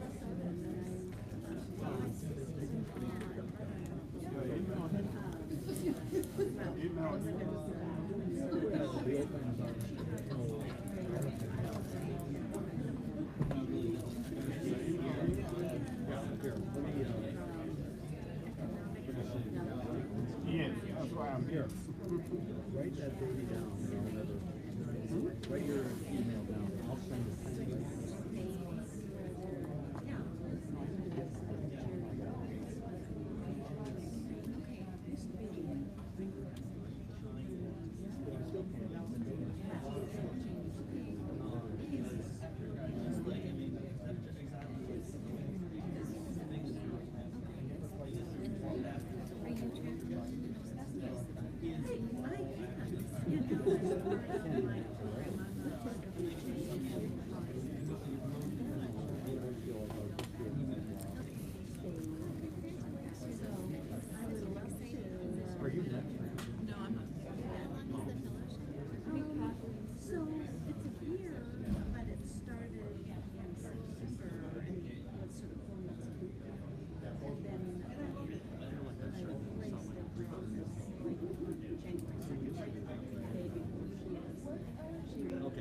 There's a lot of door so yeah, you had those thoughts about, I know, but if he, I mean, if he didn't have the right idea, it was the rain, I got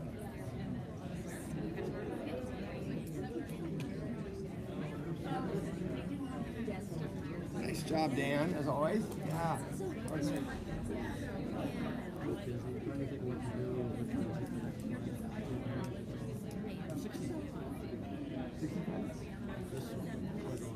Well,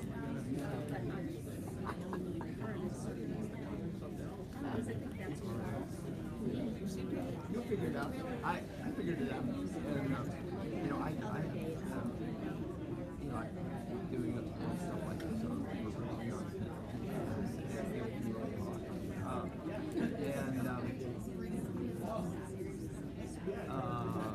it's just a really nice balance and liberation. But most of us, including myself, are a little nervous at this stage because our life and our identity is tied up in our work. And but I don't know. I start thinking about other boxes besides this academic box. Yeah, right, yeah. And I remember having a lot of anxiety. Now, just sort of happened that the thing came together. Well, like I came involved with Nebraska and stuff. And I think that was really good. I'm sorry. Oh, that was hot. Yeah, right. I mean, even if I retired. Yeah. Get up to step. That's what I think. Like, yeah. Well, I think we're answering that question. I've been doing this for 35 years. I still have a hell of a time with So people can get up. I think you do a good job. But anyway, yeah.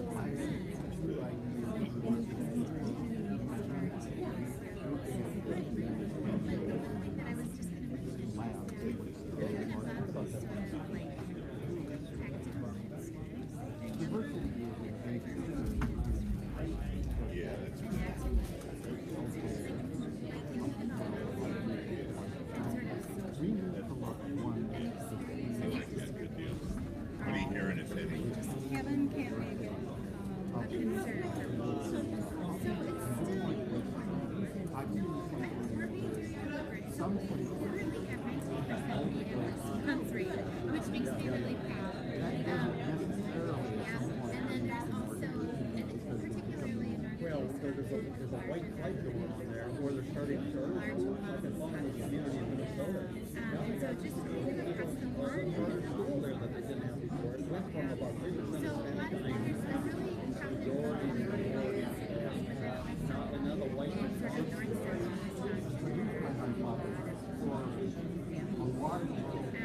so just sort of everyday experience to sort of but then when it comes to access to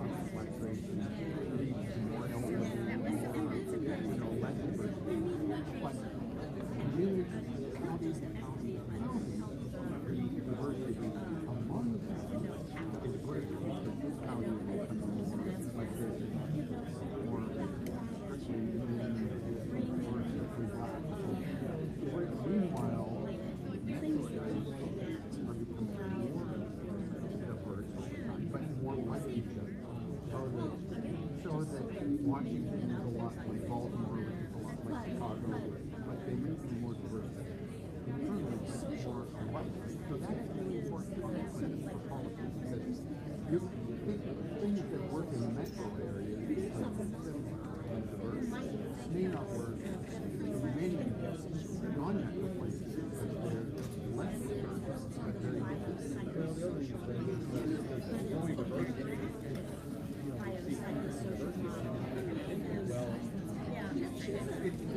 transition point and there's a tipping point. That's the other thing. That's right. So wouldn't that be a wonderful, You know, I've got a couple papers. The essay. We use this, this tile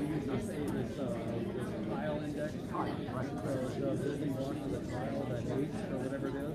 So we got 5 different things. We identified. So I need a nice thing to this paper. Okay.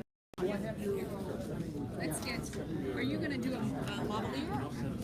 And the other thing, looking at the kids' diversity versus the older folks. Because these older white folks are voting for the youngsters, and the mayor. Some economists have done some work looking at how school districts are changing and how the vote changes by the contrast between the older folks and the younger. Yeah. So pretty interesting. Yeah. So there's, you know, we. Did you see this article, by the way, on the Blue Hill? Yeah. I responded. I had a comment, but I was talking about. I tried to push the line grant. They asked me because I worked in Missouri for so long, but I had never really done very much in Missouri, so I watched this one. Yeah, I don't live in Missouri, but I just said some general things about the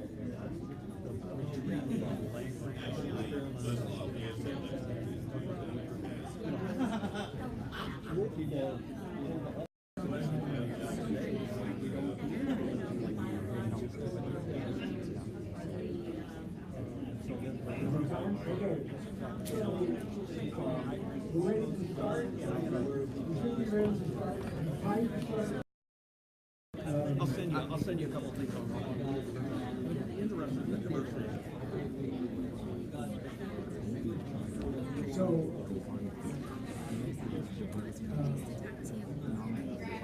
I am going to try hard.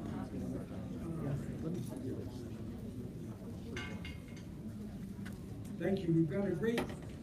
So one of the things that several of us have talked about is the importance of race and place and poverty. And this first session is addressing that. We've got 3 very good papers. The first, and I'm not Lawrence Berger, incidentally, but Lonnie's going to be here later today and is going to be joining us after lunch. The first paper by Heather O'Connell and co-authors is Population Change and the Persistence of the Legacy of Slavery. So Heather's at Louisiana State University. Her bio is in the package. Welcome. Thanks so much. Great. Yes, one of my esteemed colleagues is here in the audience, Captain Curtis. Our other colleague and co-author is not able to be here today, but I'm really looking forward to being a part of this conversation and also looking forward to talking to you all about our project. Our project is very much a work in progress, so thoughts, comments, very much welcome. The paper that we're presenting on today is focusing on the spatial distribution of racial inequality, trying to understand the processes that are related to generating those different levels of inequality. Just a little bit closer, that's even better. And particularly the relationship between racial inequality and this idea of slavery. When we talk about the legacy of slavery, we're thinking in particular about the social, structural, and institutional dimensions of the legacy of slavery. So these remnants that may become attached or embedded in places and how that continues to be reflected in the contemporary landscape. So when we think about slavery, we may think about the ideology that was used to justify and support that particular historical institution. So this idea that blacks are in some way biologically or socially inferior to whites. This has led some scholars to think that any of the legacies or contemporary social consequences that have their historical roots in this historical institution would be related to higher levels of black-white inequality. So if we were to think about the places that were most deeply connected to this historical institution, we would expect them to have higher levels of black-white inequality today. And there is some empirical evidence in support of this legacy of slavery argument. There have been a variety of studies increasing recently and examining multiple outcomes, including Black-white poverty inequality, which is what we'll be focusing on today, but also public and private school segregation and consequences for political attitudes in the local community more broadly. Despite the increasing evidence in support of this legacy of slavery argument, one of the questions that really plagues this literature is, how is it that something that happened so long ago continues to be relevant today? So how is it that the legacy of slavery persists, and particular in face of so much potential change during that intervening time period? And that's what we want to be thinking about today. And one type of change in particular, population change. So the question is, does population increase as one important dimension of population change? Is that related to a disruption of this positive association that we expect to find between historical concentration of slavery and greater Black-white inequality today? So does this population change act as a disruption to that expected legacy? And we expect that answering this question will be helpful in thinking about some of the policy development and implications about the legacy of slavery and its continuing consequences. So the data that we're going to be focusing on today, we're focusing on county level data. This is consistent with our understanding that the legacy of slavery is more of a structural dimension of places and will therefore manifest at this more local level. We're also going to be focusing on counties specifically in the U.S. South. This region was the region that has some of the closest and longest connections to this historical institution. This foundation is consistent with the empirical research that has preceded and motivated this particular project. Our dependent variables and many of our other contemporary variables come from the American Community Survey, the most recent estimates that were available at this time, 2011 through 2015. As I said, we're focusing on Black-white poverty inequality, and what we want to do when we look at this is look at three different dimensions of this. The first is a more explicit measure of Black-white poverty inequality, the Black poverty rate minus the white poverty rate, but also the two dimensions of Black-white inequality, namely Black disadvantage, higher Black poverty rates, as well as white advantage, lower white poverty rates. And this is because the processes that may contribute to Black disadvantage may be distinct from those contributing to white advantage, and we want to take these things into consideration when thinking about the policies and consequences. So when we talk about the legacy of slavery, consistent with previous research, we're going to focus on the historical concentration of slaves in 1860. So the number of slaves in a county divided by the total population. Consistent also with our understanding that a stronger attachment to the historical institution as represented by the dependence on slave labor would mean that places may be more wedded to or committed to the ideology that we expect to be important within that legacy of slavery argument. Population change. When we talk about population change, we want to be thinking about and covering as much of the intervening time period as we can. And so we're focusing on population change more broadly, and 1880 to 2010. So each decadal population change within that time period. And there are a couple of different components that we wanted to consider in developing our measures and representation of population change. The first of which is that we may think that race-specific dimensions of population change may be particularly important to think about when thinking about the potential disruptive influence of population change on the legacy of slavery. So rather than focusing on total population change overall, we want to think about both Black and white dimensions of population change. We also expect that even the same type of population change may have a distinct social consequence depending on the historical moment. Some historical moments may be more flexible or amenable to change, in which case the impact would be distinct depending on that time period. So within our broader time period, I'm showing here a graph of our regional population change. So overall, how does this look over our time period? And the way that we try to slice up this time is reflective of both trends in the regional population change, but also with some important historical moments, namely that earliest time period coincides with the decades immediately following Reconstruction. The middle time period is roughly consistent with the Great Migration out of the South, as well as some other important historical moments world wars, civil rights, etc. A really active time. And the most recent time period, which we might associate with return migration to the South. So these are the 3 decades that the 3 time periods that we'll be focusing on. And the last bit is that when we talk about population change, we think that we want to focus on what we expect to be the most salient distinction, which is this division between population growth and population decline.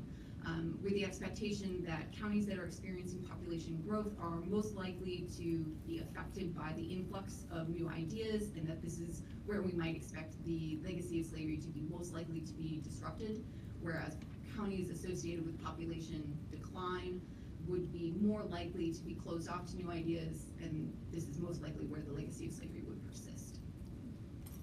So when we take these 3 different things into consideration, we end up with 6 different binary variables representing these different dimensions of change. So Black and white population increase relative to Black and white population decline within the 3 respective time periods.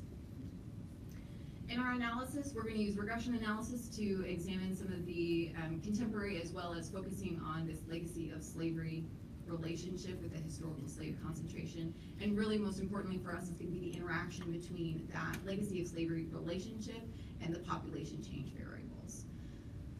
So this will tell us to what extent population change at different time periods of different types is disrupting any contemporary connection between the historical concentration of slaves and contemporary Black-white inequality. And since we were focusing on county units, we also want to ensure that our regression results are not affected by the spatial structure of our data. So we've also conducted some tests related to that, specifically testing our model residuals for spatial autocorrelation using the Moran-Size statistic. And we did find significant, albeit substantively minimal, levels of spatial correlation. And so we tested the robustness of our results using a spatial error model, but today, for simplicity and parsimony, we're just going to stick with the standard OLS. Okay, so what I'm going to show you is starting with the baseline relationships between historical concentration of slaves and the 3 different dimensions or dependent variables reflecting Black-white inequality. And what's interesting here is actually starting off with the inequality model is the null association that we find. So this is in contrast to previous research that has focused on data as recent as coming from the 2000 census, and is really interesting to us and may be consistent with the idea that the legacy of slavery as it relates to local levels of inequality has actually declined over time. Alternatively, it may be that that relationship is muddled during this particular time period, either as a result of use of the ACS data or because of the time itself, the time period, and the social conditions. The other interesting and important finding is that the most robust aspect of the legacy of slavery appears to be related to white advantage. So despite the fact that overall local levels of inequality are unrelated to this legacy of slavery, white poverty continues to be lower in these counties that had historical concentration of slaves. So the next series of models are going to focus on that, adding in the interaction in the population variables. All of these models control for our other contemporary variables, but just to keep us focused and on task. So what happens to that initial baseline relationship once we add in our population change variables? And I'm only going to show you the models for the 3 dimensions of population change that are important for affecting our understanding of that relationship. So directing our attention first to the white poverty model, we find that counties that experienced Black population increases during that middle time period were actually experienced or show no signs of a persistent legacy of slavery in relation to white poverty. That relationship really only persists in places that had Black population decline during that time period. And we can see that by combining that base coefficient for the legacy of slavery relationship and the interaction. When we combine those 2 coefficients, they pretty much negate each other, right? And so that suggests that population increase, as we expect, may have been disruptive and set counties on a path that led to the decline of any persistent legacy of slavery. The other interesting thing to note is that these same variables, these same dimensions of population change act as a suppressor in the Black poverty model, suggesting that once accounting for this dimension and time period of change, that there's a negative association, that there are lower levels of Black poverty in places with higher concentrations of slaves. And this is certainly in contrast to what we would have expected. But I think as we sort of puzzle through these results, one of the important things is that I'm now showing the results, the same pattern of results, but for white population increase during that same time period. And the pattern is very consistent in how the results play out and suggests that there may be something unique about population change during that middle time period. Alternatively, it may suggest that we need to consider multiple dimensions of population change simultaneously, rather than looking at them more independently as we're doing now. So those are some of the things that we're going to think about as we work through these results. The last dimension of population change that we're going to focus on is white population increase in that earliest time period. And this is the only time when we find that population change is affecting that relationship with inequality, and may actually help us explain why we find such a weak association in that baseline model. So again, as we expected, population increases are really related to lower or weaker associations when it comes to the legacy of slavery. So counties that experienced white population increase in that early time period are the counties today that show the weakest association with levels of Black-white inequality. And when we break this apart between white and Black poverty, we see that this weakening of the legacy of slavery process is driven entirely through its connection to Black poverty. So the changes that were set in place as a result of white population increase in that early time period seem to be reflecting any changes in the connection to Black disadvantage rather than white disadvantage or white advantage.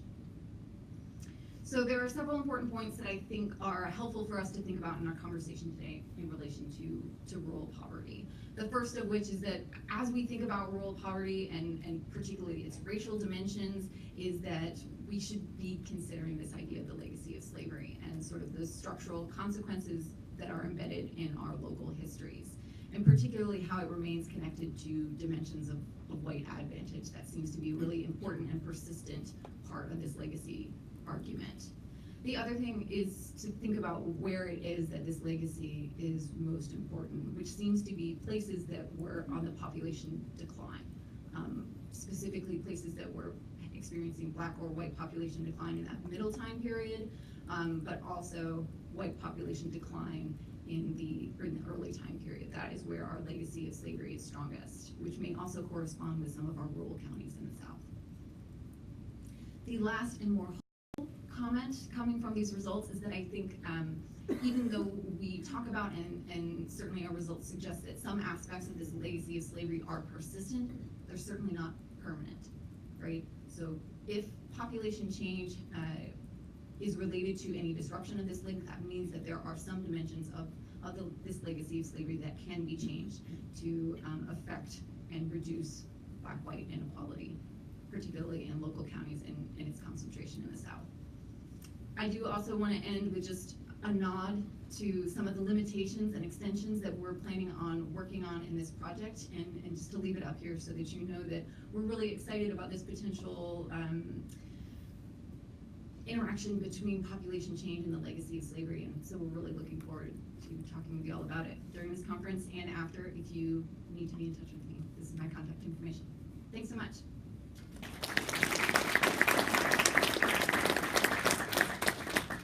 You might want to stay up for questions. I'm sorry, I wasn't clear. Like I'm doing my moderator role, but I'm ready. So the moderator role should say each of these people have 15 minutes to present. Then we have 15 minutes for questions on their particular thing, so you don't have to remember your question. So, please, I'm sorry. That's good. Great. We'll keep it fresh. Sorry, Mark Partridge again. I'm so stimulated today. Heather, I really like it, and I think you're definitely onto something. However, I think, I don't know what your model is, your critical model is, but I think you might be greatly underestimating the effects of slavery, in the sense if you're controlling for education, you know, you know, legacy, you know, you get bad institutions are gonna screw up education, and that education coefficient will pull out the slavery effect, and so on, you know, industrial composition's affected, and so on. Okay. So, you know, in that sense, you know, I don't know what your variables are, but if you're controlling for those kind of things, they'll pull out, they'll reduce the magnitude of that slavery effect. Sorry, it's on there, but it's hidden. I have the list, it's just not, I hid the slide. Industrial composition is in there, that's a really great point. We didn't, for this reason, want to include any other variables that we thought might reflect black-white inequality, because exactly, even though we think of poverty as being the culmination of those things, we don't want to subtract out those other dimensions. Part of what we're planning on doing is doing some supplemental analysis focusing on other dimensions of inequality, just to get a better sense of where and what aspects of inequality are really affected by this process. We haven't taken out industrial composition, though, to see if that is part of what may be mediating or affecting the magnitude of the relationship. So that's something that we should check into. Thank you.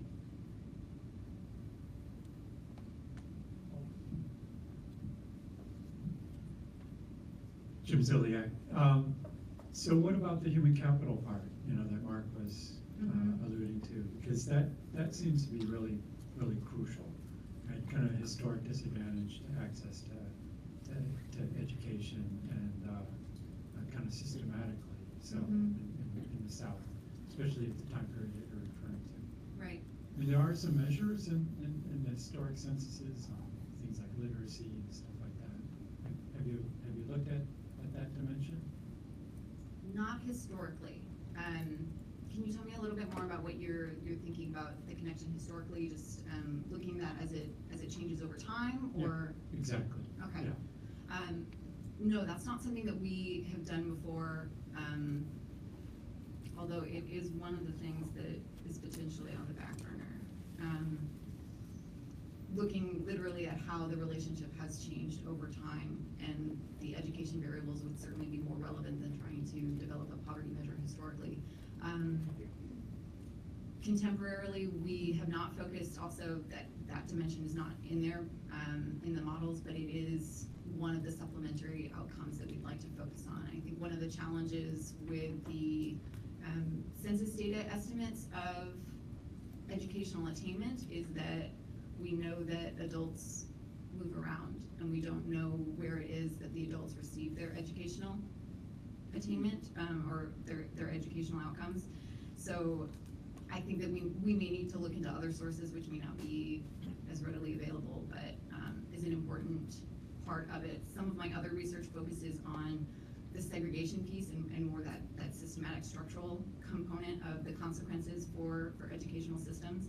And there is a very strong relationship there with school segregation between public and private schools. Thank you.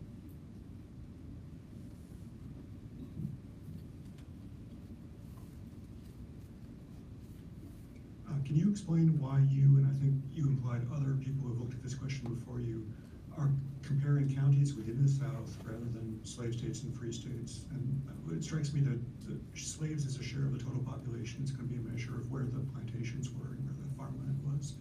And it's not as if the counties next door with lower numbers of slaves were any freer in terms of their policies or probably their cultural attitudes either. Right.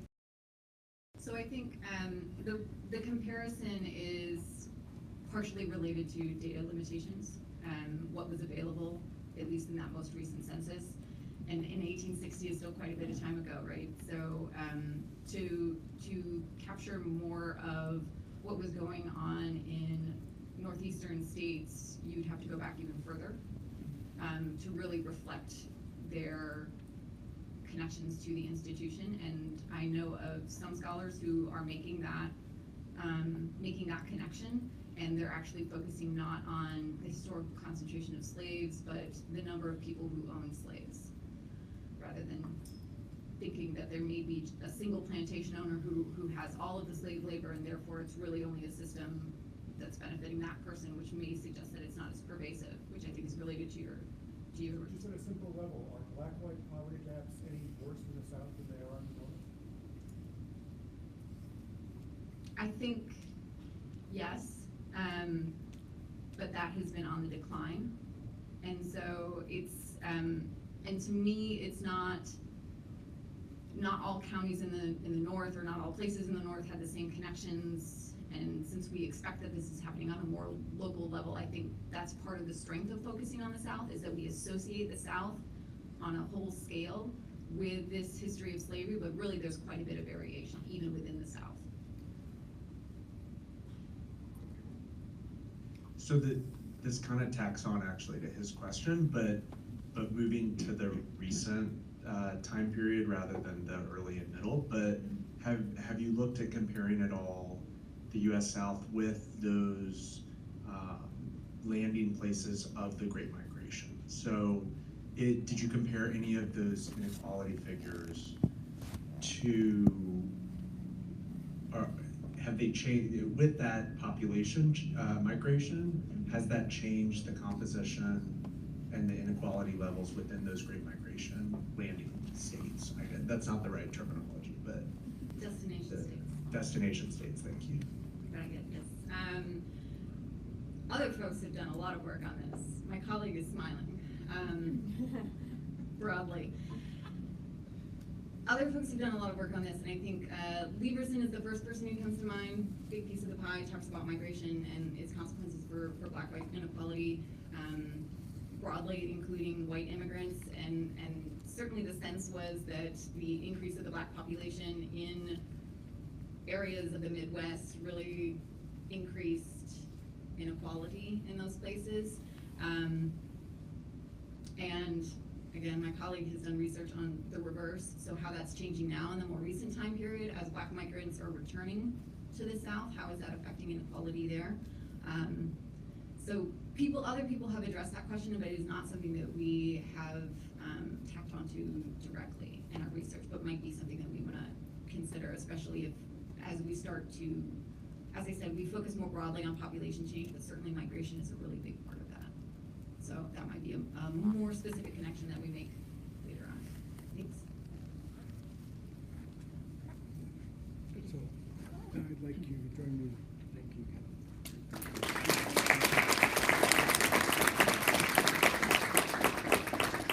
Our second paper in this session is also by someone from Louisiana State University, Tim Slack. I'd like to, Tim Slack is working with Brian Feely and Nate Jensen on this. And I need to talk into the microphone and come on up, Tim. So Tim has written a paper with his colleagues on race, residence, and underemployment, 21st century update. All right, well, good morning. Yeah, we have two LSU people in a row, so go Tigers, right? I want to thank the folks that have put this conference together, Bruce and Chuck and others. I think it's a special opportunity. I would mention that Bruce mentioned at the beginning of the conference that some of us were RUPRI Rural Poverty Research Center dissertation fellows, and I was one. So these guys helped me get through my dissertation, which I'm very thankful for, and now I'm on faculty at LSU. Let's see. I also want to say a little bit about the snow, because I'm really excited about the snow. I have not seen snow in quite some time. We sort of had a snow in Baton Rouge in January. We got maybe a half inch, and it lasted till about 10 o'clock in the morning. And we closed the state down for 2 days. But I rode over here with Mark Partridge this morning. He was not excited to see the snow, but I'm going to send pictures home to my kids, so they'll think this is really cool. I also wanted to note that I have a title change on my talk. There's the title that is listed in your program. This is going to be a 21st century update, but when I submitted that abstract, Bruce said, Tim, maybe you didn't get the memo. This is about a 50-year legacy, so don't do the 21st century update. Let's do the whole span of time. So we did, and that made for a lot harder paper, Bruce. So thank you. But we'll talk about that. I'm on this paper with Brian Feely, who's at Penn State University. He could not make it down here today because of the snow, but I know he is watching. I got a text, he is streaming us right now. And then Leif Jensen, who's also at Penn State University, is not able to be here because of a prior snow. The nor'easter a few weeks ago kept him from going on a trip to Honduras, so he is now in Honduras. But both Brian and Leif have been really important for this paper.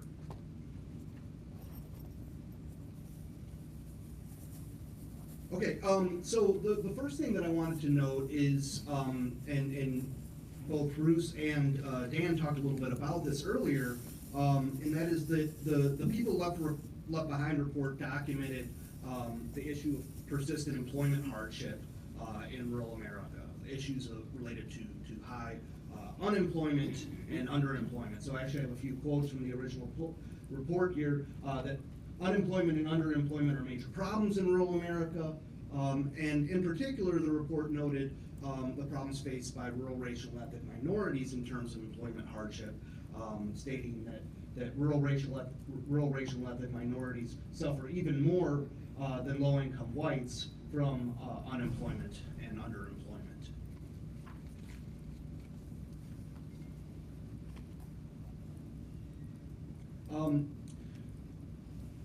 The work that I'm going to present today is also motivated by lots of work that has come before looking at the unique position of rural racial ethnic minorities in American society. Matt Snip, in particular, wrote an article in '96 that I think really makes these points really well. And you know what he stressed in that article in Rural Sociology was the really unique social position occupied by rural racial and ethnic minorities. He noted that despite the literature focusing on issues of urban segregation, that rural racial and ethnic minorities are also subject to very pronounced segregation, as well as concentrated poverty, right? So when you think about places where rural racial ethnic minority populations are most pronounced, right? You can think about places like the Southern Black Belt and the lower Mississippi Delta region, the Rio Grande Valley in South Texas, right? Or American Indian reservations and so forth, okay? And so what Snip stressed was that rural racial ethnic minorities share the experience of living in close proximity to the historical remnants of institutions explicitly created to conquer, suppress, and maintain their subordinate position in society, okay? Things like labor contractors, immigration authorities, as was just pointed out, slavery, right? Jim Crow, sharecropping, plantation agriculture, and so on, okay? So the presence of rural racial ethnic minorities, right, in the shadows of these political and social institutions that were explicitly created to subordinate, you know, and as we've gotten a taste of this morning, right, continuing to this day. So what are we going to do in this paper? We're basically going to look at the issue of underemployment, employment hardship, and we're seeking to bring the statistical record on employment hardship among rural minorities forward over the 50 years since the People Left Behind report. Again, we had originally proposed to basically do a 21st century update, but at Bruce's urging, we're gonna do the longer arc of history here, and trace underemployment by race and ethnicity and metro and non-metro residents from 1964 to 2017. What I'll present to you this morning are both descriptive statistics that identify group differences and trends over time, as well as some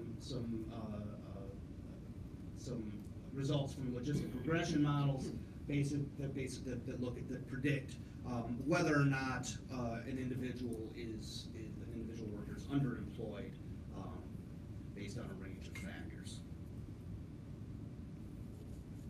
Okay. We're going to be drawing on data from the March Current Population Surveys in this work, So we're drawing on the CPS from 64 to 2017. We're limiting our analysis here to folks that are 18 to 64 years of age to really try to focus in on people in their prime working years. We're limiting our analysis in what I'll show you today to folks that are in their 5th through 8th months in the CPS survey, and that just accounts for the fact that people rotate in and out in the CPS sampling design, and we want to make sure that we don't have repeated observations here, and then we use the person weights. In order to measure underemployment, we use what is called the Labor Utilization Framework, or LUF, which was developed by Clifford Clogg and Teresa Sullivan and colleagues. The Labor Utilization Framework basically defines 4 sets of affected workers. Sometimes there are other types of affected workers. You can have underemployment by education and so forth, but the ones that we're focused on here are 1, discouraged workers. So this is individuals who would like to be employed, but have given up the job search due to discouragement with their prospects. Okay, so these are folks that are typically not included in numbers. These are folks that are not typically included as in the labor force, right? Because to be counted as in the labor force, you are either employed or you are out of work but actively looking, unemployed. Okay, so the LUF brings the idea of discouragement back. The idea of discouraged workers back in. So this is people that have given up. They're not actively searching for work due to discouragement with their prospects, but would like to be working. The LUF also captures our traditional measure of unemployment.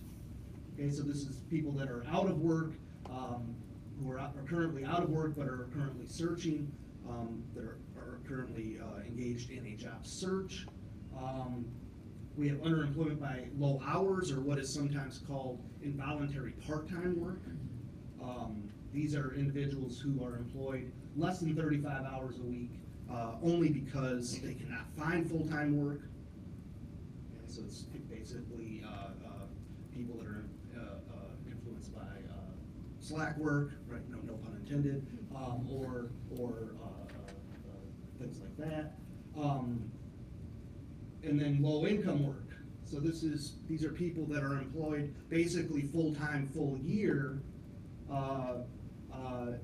with earnings that are at or below 125% of the individual poverty rate. Okay, so again, we have people that have dropped out due to discouragement, people that are out of work but still looking, people that are working but at fewer hours than they would desire, right, and people that are working that have major labor force attachment, right, but at low incomes.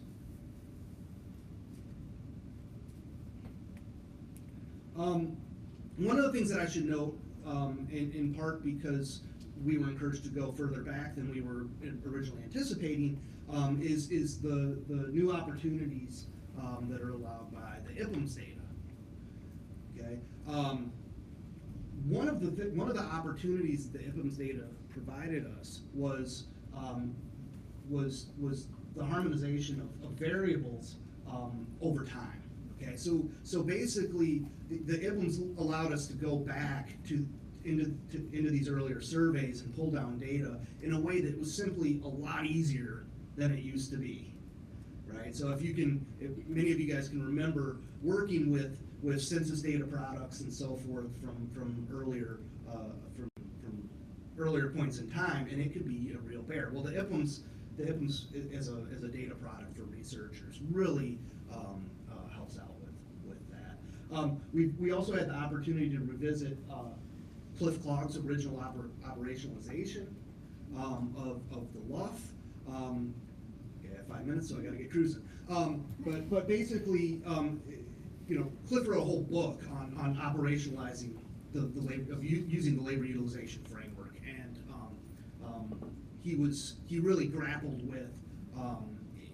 with how to use the CPS at the time he was writing, and we got to go back and kind of think about some of those issues, and we're going to continue to work on that. That's very much a work in progress. We also had an opportunity to experiment with with adjustments in how we might do some of these measures, right? Really thinking about, are the original ways that the labor utilization framework was operationalized, is this the best way? Maybe we ought to be tweaking things and so forth. So, for example, there's a lot of discussion about weeks worked. How long should people, how many weeks should we be thinking about when we do our low-income work variable, right? The original operationalization from CLOG talked about working full-time over 48 weeks in a year. Others came later and used 50 weeks or even 52, right? So we can play with that a little bit. Also the poverty thresholds, as has been mentioned earlier, right? The way the thresholds have been measured over time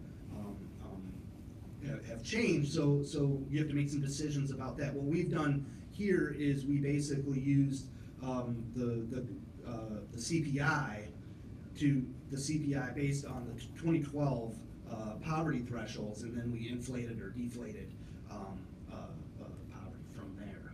Okay, but there's different ways you can do this. We use the metro non-metro dichotomy. I'm going to go fast.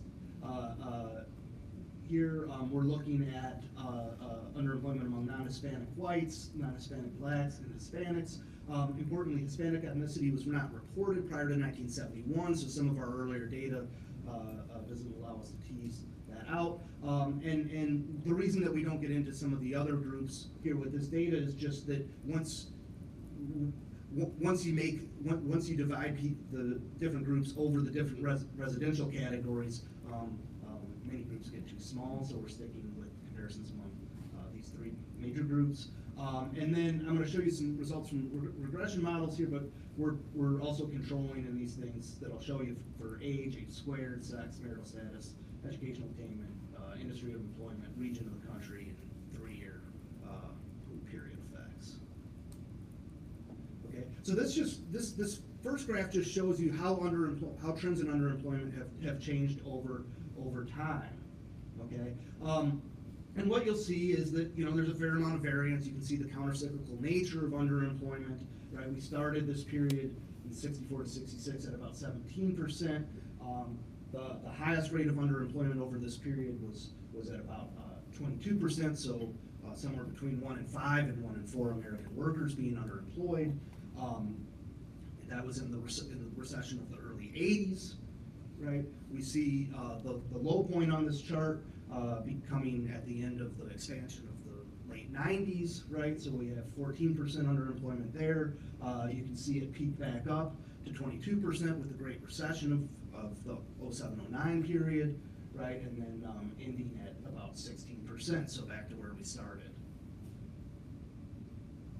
Okay, this figure shows you underemployment by residents. And there's basically two takeaways. The blue is non-metro underemployment. The red is metro underemployment, and then the gray line is the gap. Okay, so the difference, the non-metro to metro difference in underemployment, and you can see a couple of things here. The first is that, right, non-metro underemployment is consistently higher than metro. Okay, over the entire period. Okay, so that's the first takeaway. The second is that we can see some convergence over time, right? We can see some convergence between non-metro and metro areas in terms of underemployment over time. And in particular, when we look at that period around the Great Recession, right, we get within 1 percentage point difference in terms of underemployment. Okay. This figure shows you the percentage of white workers that are underemployed by metro and non-metro status. Again, a few things. One is that over time, right, we can see the peaks and troughs, right, in the early 80s there, where we have about 18% of non-metro white workers, right, but close to 1 in 4 or close to 1 in 4 non-metro white workers underemployed versus 18%, right? Lower at the end of the 90s, higher again in the Great Recession. Again, what we see is underemployment being higher in non-metro areas among white workers over time, right? But also some evidence of convergence over the last 20 years or so. Here we have the percentage of black workers who are underemployed over this 50-year period. A few takeaways, right? One is the really pronounced underemployment that we saw at the beginning of the time period in the early 60s for non-metro black workers, right? Over 50% underemployment at the beginning of the period. Underemployment among non-metro black workers remains higher than their metro counterparts over the entirety of the 50-year period. But again, we see evidence of somewhat of a narrowing of the gap here in the later years, okay? Nonetheless, the gap has averaged about 10% over time. And here we have the percentage of Hispanic workers underemployed over this 50-year period. And there's two takeaways. One is that for most of this period, non-metro Hispanic underemployment has been higher, okay? But after the Great Recession, what we see is really a residential reversal, okay, for Hispanic workers. We see metro Hispanic underemployment actually surpassing that of their non-metro counterparts in the wake of the Great Recession. I have 2 minutes. Okay. These are some odds ratios from models that are predicting underemployment. So we're just predicting underemployed equals yes. And what I have here are just the odds ratios for black and Hispanic workers in non-metro context and metro context, and then we do a comparison between. So this is over the entirety of the sample, and we do a comparison between models. And what the models show are that the odds of being underemployed are significantly greater for black workers in non-metropolitan contexts, okay?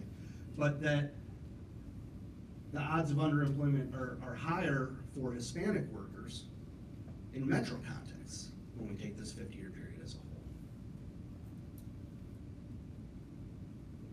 whole. Okay. These show you some predicted probabilities of underemployment over time, okay? And there's a lot going on here, but basically, you know, the thing to note is we have different shapes, or right, we have different patterns across different groups. So that's one takeaway.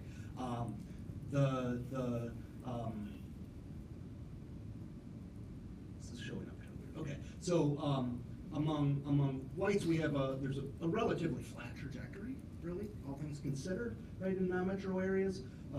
Among blacks, you see this big dip, some kind of an unkind period in the 80s, right, and then some flattening out, right. Among Hispanics, right, this rise in the middle part of the 50 years that we're talking about, right, and then the lowering of probabilities here in later periods.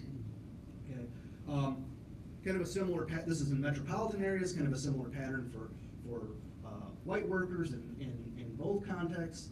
Among black workers, one of the things that you see is really some evidence of things trending upwards, right? Especially you see the big spike in the probability of being underemployed in those Great Recession, kind of the Great Recession effect here, right? And then if you look at Hispanic underemployment, right, sort of a slight trend upwards here in metro areas. Okay, so what can all these results tell us? The conclusions are basically just that the results tell us a story of both persistence and change, right?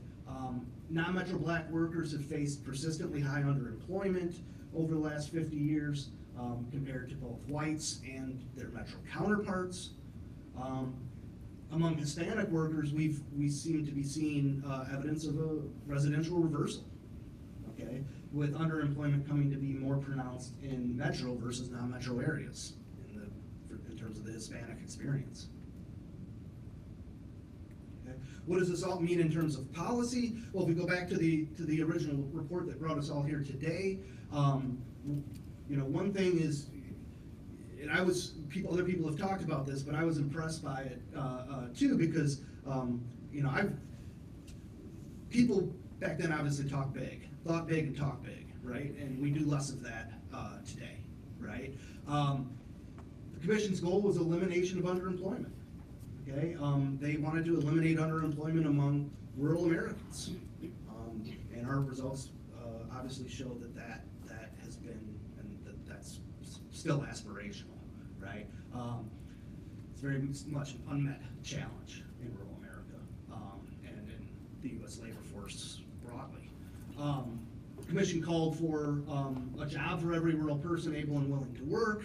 Obviously, we have not achieved that goal. The Commission called for jobs that pay enough wages to earn a decent living. We obviously have not met that goal. The Commission called for an end to discrimination against rural people, whether by statute or administration. Seem to have some evidence that we also have not met that goal.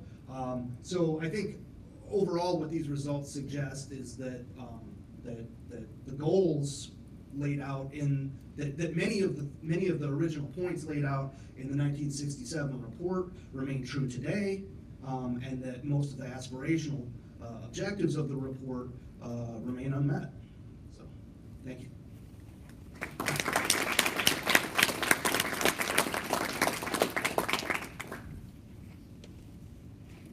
Floor is open for questions.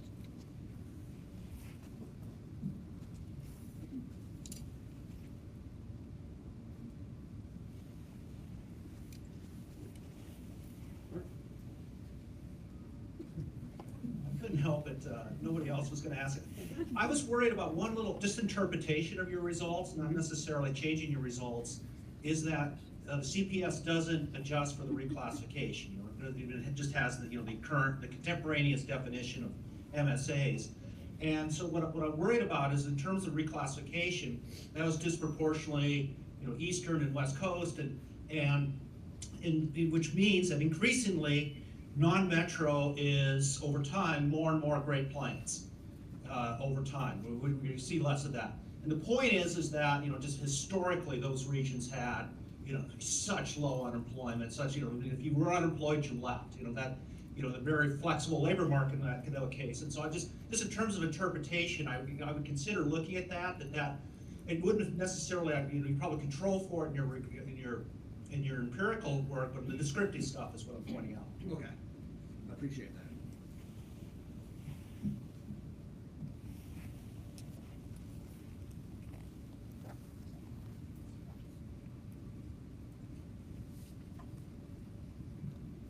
I know the paper is on underemployment, not wages, but have you looked at kind of the wages, especially the Hispanic metro, non-metro gap amongst those, classified as underemployed? I mean, people are working marginal jobs, what does that translate to in terms of weekly earnings, in those two regions and changes over time?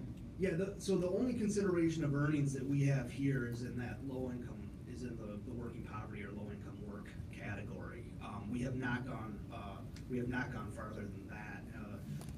To be honest, getting the 50 years of data ready in the last month or so, right? Getting this together based on what we originally proposed was a chore, but that is something that we can certainly look at. What did you have any more ideas about what you might be interested in seeing? Well, I'm kind of curious to know because that's you hear a lot of stories about Hispanics, taking jobs in rural areas and kind of rough working condition, meatpacking plants, things like that, and how is that translating into types of wages for them? Great. So Jim, I will take responsibility for having asked you to do a little bigger job than you intended, and I'm glad I did actually. But I had a question about the labor utilization framework, and if I understood what you did, both the low income and the low hours is what you defined as underemployed. Is that right?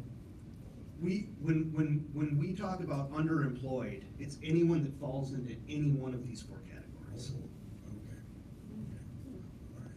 Yeah. So we do in the paper. Spend time looking at differences across underemployment by what we call underemployment by type. Okay, so that's where we look at differences in discouragement, unemployment, low hour, low income.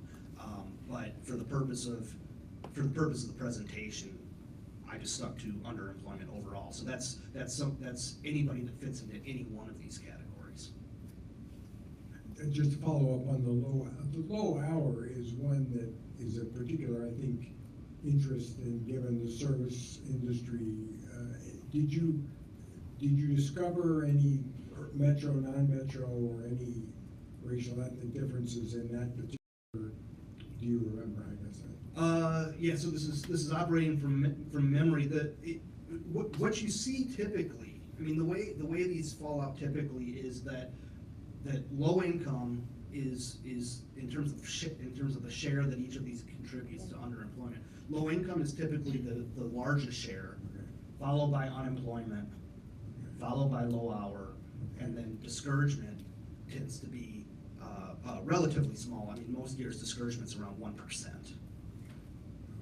Okay, so that's sort of the rank order. Typically, what you see is over time is low income work being more pronounced in non-metropolitan contexts, being a bigger deal in non-metropolitan contexts, and unemployment being a bigger deal in metro.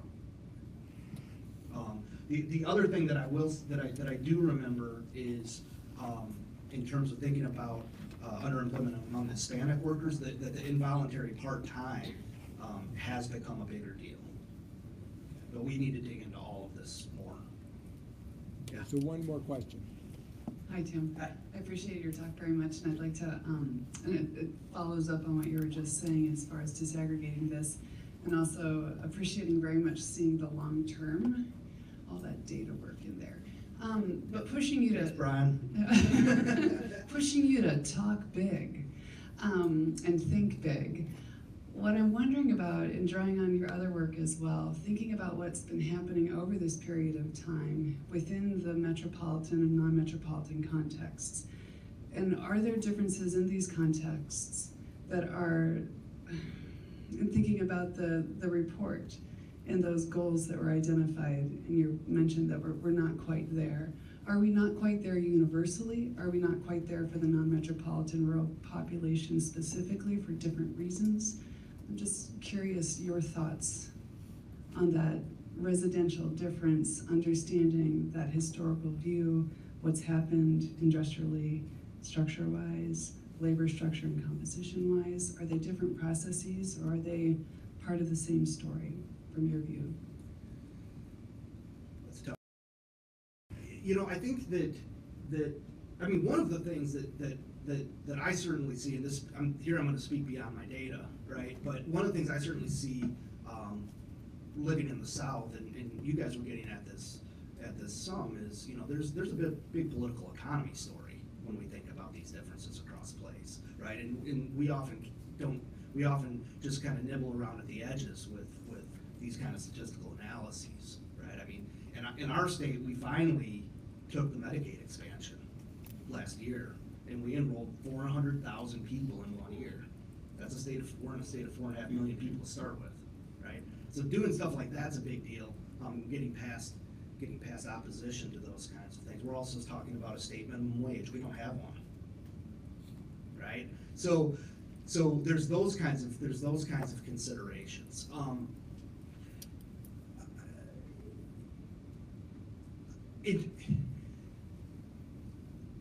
I can't answer your question based on what we did here, is what I can say. But I think that the question is a good one. There are ways that we can get at it better than we have with the data that we have. But you know, a better job could be done. We haven't done it here. Yeah. Join me in thanking Tim.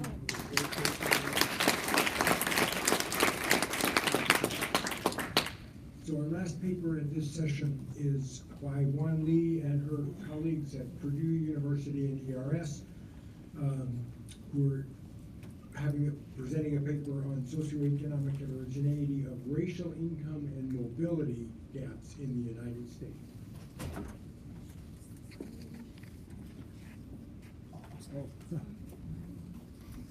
Okay, good morning, everyone. thanks for the introduction. And we have several co-authors still here, Dr. Delgado, Dr. Waldorf, Dr. Hertz, and Tim Smith. They are also here in the audience. And thank you so much for having us to present this study. So this study is supported by the USDA, and the authors are responsible for the results. And our research question is motivated by the recent evidence of intergenerational mobility. As we all know that is a concept to indicate whether and to what extent an individual's economic status is associated with the economic status of the previous generations. So China et al. 2014, using the population data, they found that a 10 percentile point increase is associated with 3.41 percentile increase in the individual's childhood income level. And in addition, they found especially these estimates are strongly associated with socioeconomic factors. For example, they found that the upward mobility is significantly low in locations with larger Black population. So based on these motivations, we try to understand what is behind the drivers of the economic mobility by focusing on 4 measurements which are related to the intergenerational mobility. They are expected income rank and intergenerational income correlation, race income gap, as well as the race income gap in the intergenerational correlation. So we try to understand behind the drivers by looking at an individual's childhood environment, by looking at the family background, the socioeconomic environment, and the geographic locations. So to be more specific, we follow on the traditional intergenerational mobility literature, and we estimate an overall association in the income rank between the 2 generations. And we try to understand we try to decompose this summary of the overall association into different channels which are impacted by the socioeconomic factors. So as some literature has found that this intergenerational estimates is strongly associated with the neighborhood characteristics. So our paper take one more step based on this large literature, because we combine the intergenerational links as well as we can observe each individual's individual characteristics, and we can locate the individual into the locations, and then we can link the individual characteristics and the neighborhood attributes. And we try to see whether there is some interacting effects between the individual characteristics and the neighborhood characteristics, and how these interactions influence or drive the intergenerational mobility. So to further motivate our empirical work, we replicated some stylized empirical estimates in the literature. In the model 1, we regressed individual income rank to the parental income rank. In model 2, we only regress individual rank to the race dummy. And in model 3, we include both. And in model 4, we include the interaction between the race and the parental income rank. So basically, the results is consistent with the literature, because we found that the intergenerational correlation is between 3 percentile to 4 percentile. And we also found that the Black population is more likely ranked lower than the non-Black population. And also we found that the Black population has a lower intergenerational correlation. So now the question is, what is behind the drivers? What is the role of the individual social and economic features of the individual's childhood environment in determining these numbers? There is large literature has provided a lot of evidence about what is the story behind this long-term of the child development. So in short, all these factors matters in determining one individual's income rank. So give you a very straightforward way to see our motivation. The top figure is the geographic variation of the income rank across the country. And the bottom figure is the geographic variation of the intergenerational correlation across the country. As we can see there, they show pretty big variation of the two numbers. And also China et al. 2014 has found the upward mobility is significantly associated with many neighborhood characteristics. So based on this background, we try to fit our work into this big background. So basically, we carefully design our analysis into a hierarchical way, because we wanted to see the interactions between individual and the neighborhood characteristics. So basically, we build our hierarchical analysis using the PSID data and the census data. I will talk about that a little more. This is our empirical hypothesis. So we try to test whether an individual's childhood environment have mutually reinforcing effects on individual economic opportunity in general, and especially through the intergenerational and the race gap in income rank. So to test this hypothesis, we use a hierarchical linear model. Before we go to the details of the model, we are interested in the form measurements, which I mentioned earlier. And mathematically, we can recover the form measurements using our hierarchical linear model. So we care about the expected income rank, we care about intergenerational income rank correlation, and we want to see the risk gap in income rank, and also we want to see the income rank, we want to see the risk gap in intergenerational rank, correlation. And for each layer, we choose several variables to capture the childhood environment.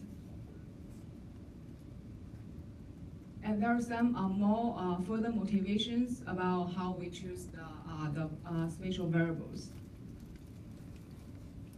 And this is a baseline of the empirical analysis. We start from this basic equation, and where we can estimate alpha 1, alpha 2, alpha 3, which corresponding to the parameter measurements we are interested in. And now we want to see whether the alpha 1, alpha 2, and alpha 3 depends on the child environment. So we make the three parameters as a function of individual and family background, and which means that the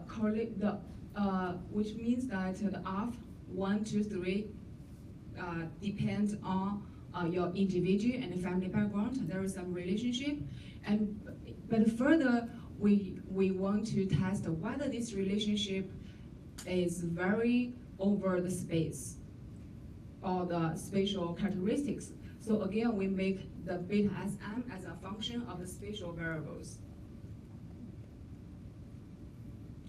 And in the end, we put all the equations together and we estimate this long equation. And here is the data source. So for the individual data source, we take advantage of the PSID because they give us the location of each individual.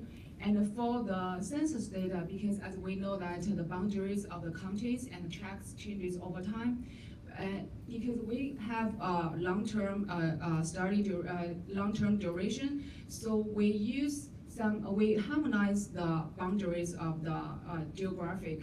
We try to make the counties and the tracts using the same boundaries, which is follow 2010. And then we merge the two data sets by the 2010 geographic identifiers.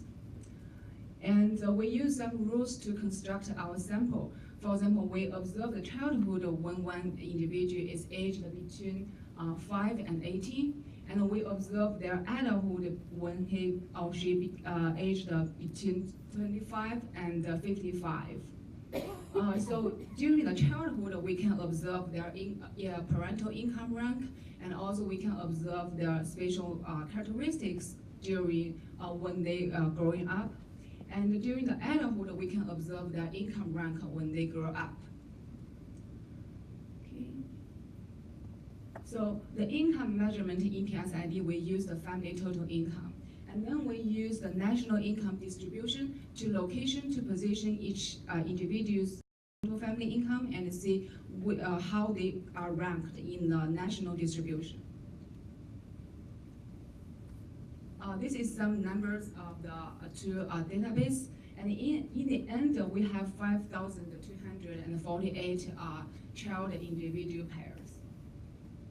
So this is how where this individual is located. As we can see, like there are more than 75% counties with more than 2 sample individuals. So we have actually the 5,000 individuals are located in 525 counties. And again, they are from 2000 census tracts, and this where they located. Some statistics of the individual and family characteristics. There's something interesting pattern. As we can see, that the Black population have more number of siblings, and they are more likely to live into more likely from mother-headed household. And this is the characteristics of the location, and we can see that the Black population are more likely located in tract with high Black population, with high single mother household, with lower ethnic capital, and they are more likely in a county with high unemployment rate, high poverty rate, and the rurality index does not show much difference. Okay, so here is the result. So from the hierarchical model, we can recover the 3 parameters. The first one is the intergenerational rank correlation. We can see, so here we can see the first column is a full sample. We can see the intergenerational rank correlation is 0.26. But when you see the range, you can see there is a large range of this specific number, the correlation with their parents. And then we select all the individuals with significant intergenerational correlation, and we summarize them again, and we found the number actually got increased a little bit. But the range is still very large, so which actually encourage us to think about what is the reasons to shift this number. And the second parameter is a race gap in income rank. And we can see that the Black population ranked lower than the non-Black population. And then again, I select all the individuals who has shown the significant income, significant risk gap. And we found all the gap is negative from 0.31 to 0.006. So which is interesting, so because we can see that all the risk gap, if you show the non-zero risk gap, which actually is negative. And the last parameter is a risk gap in intergenerational rank correlation. And in the full sample, on average, is insignificant. It is not different from 0. And also we selected the subsample with the significant risk gap in the IT rank correlation. And we still see a large variation ranging from negative value to the positive value. So there seems a lot of story behind this large range of the 3 parameters. So then we plot the 3 parameters by significant group and insignificant group. So interesting thing is on this top right figure, and we can see there is double mode. So the right line shows the significant group. The blue line shows the insignificant group. So in this figure, we can see that the risk gap in intergenerational mobility show 2 modes, span from negative value to the positive value, which means in some group, the risk gap is positive, meaning the Black population ranked higher than the non-Black people. But there are large populations, they show the Black population lower, is ranked lower than the non-Black population. So what is the reason behind, or what is the pattern behind the three figures? So then we re-summarized the characteristics between the two groups. The interesting here is, thank you. The interesting thing here is for the three parameters, we see the same pattern in terms of the significant, statistical significance and economic significance. We see that it seems for the significant subgroup, they tend to be the population with less disadvantaged environment. For example, if you see the first column, you can see the significant group. They have lower number of siblings. They are less likely to be in a single mother household, and the percentage of black population, the percentage of single mother, or the unemployment rate, the poverty rate is significantly lower than the values in the insignificant subgroup. This is also true for the last two parameters. So it seems to show that if your childhood environment is less disadvantaged, the parental income and the race play a lot of role to determine your adulthood income rank. But when you are from a disadvantaged childhood environment, it seems the role of parental income and the role of race got vanished by these disadvantaged factors. So this is something we find really interesting from these estimates.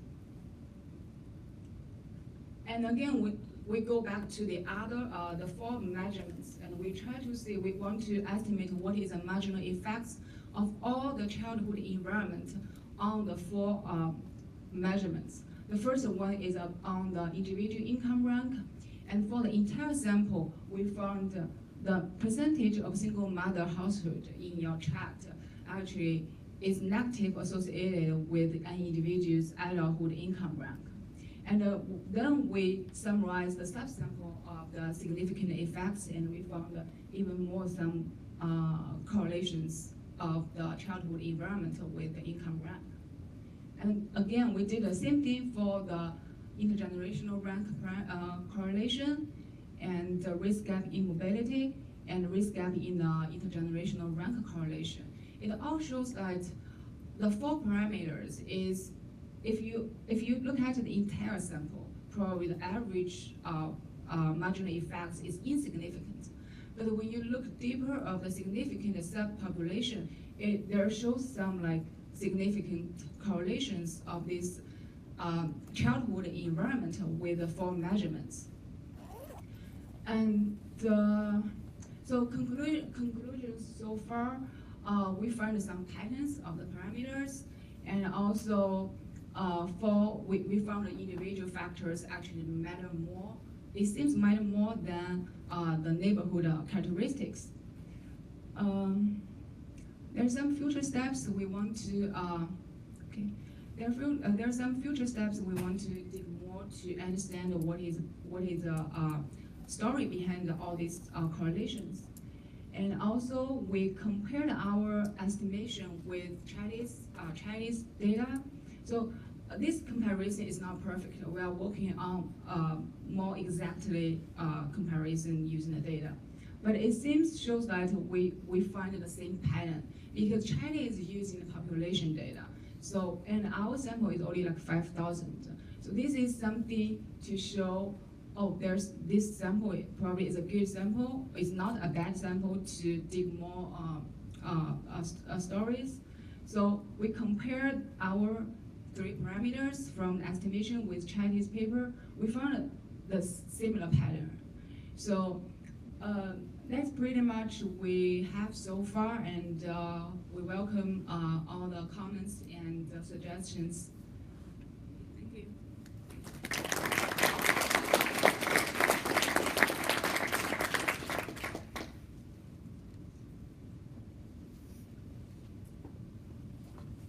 Thanks, that was very nice. So a couple of things that you have that Chetty and his co-authors don't are, Chetty's using tax data, and so if you don't file, then you don't show up in his data, but in the PSID you do get those those individuals, so that's an advantage. The other is that you're going back to the late 60s and his starts in the early 1980s. But you're probably aware of the new paper by Chetty, Hendren, Jones, and Sonia Porter came out this week, right? And so they're, kind of the new hitch is that they've linked the tax data to the census data.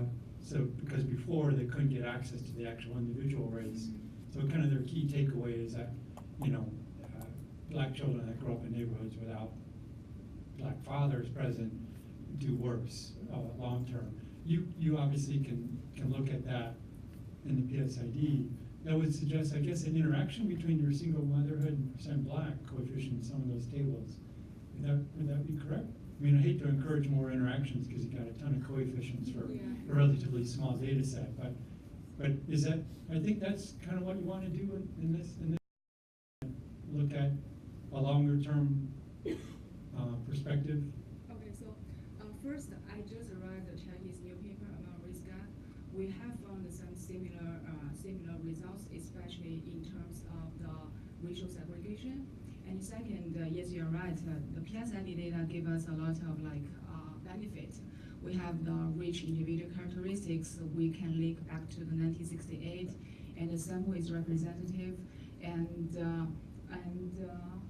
last question is the single mother household. Kind of the role of dads, yeah. Right? That's their kind of key takeaway is the presence of fathers. Oh yeah, so just in the neighborhood, not necessarily in the direct nuclear family, but kind of in the community. Yeah, okay. So actually, in our paper, we control for both. One is whether you grow up from a single mother household, and the other one is the percentage or fraction of the single mother household in your tract. So and then you have to differentiate that by race, though. Yeah. Actually, no, we haven't differentiated by race. We just account for the overall fraction of single mother household in your tract. But we definitely can see whether there is, we can define this variable by race and see whether there are differences. Thank you.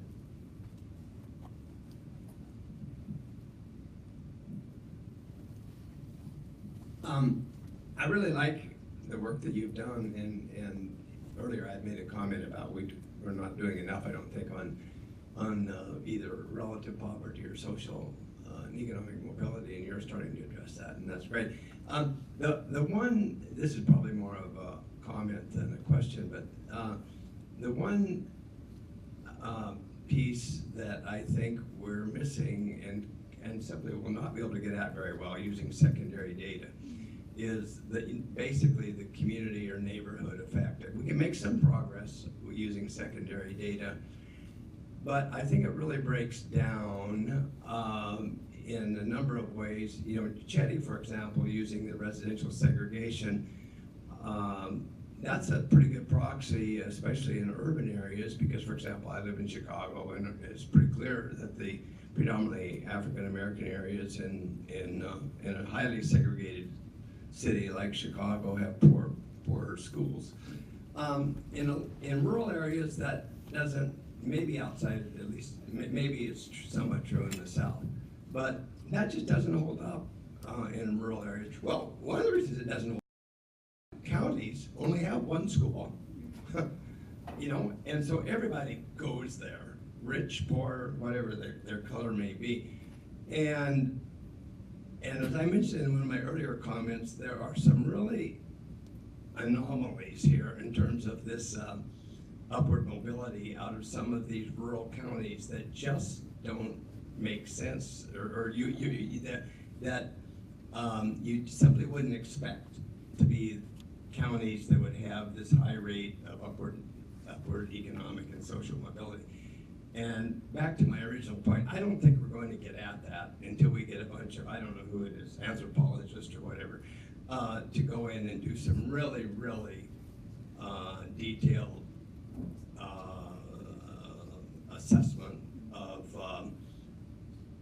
stuff I don't know how to do in probably in the outliers. I think we can learn a lot from the outlier, the ones that don't fit the normal patterns. But I mean, I've knocked around rural communities enough to know that there is something that I can walk into a community and just sense a difference in terms of the types of conversations that I'm hearing in the coffee shop and so on, and relative to everything around the hopes and aspirations of the young people. I don't know if it's what kind of cultural effect it is. I don't know if it's family, I don't know if it's the schools or whatever, but there's a lot of stuff going on that we're just not going to get at with secondary data. End of my speech.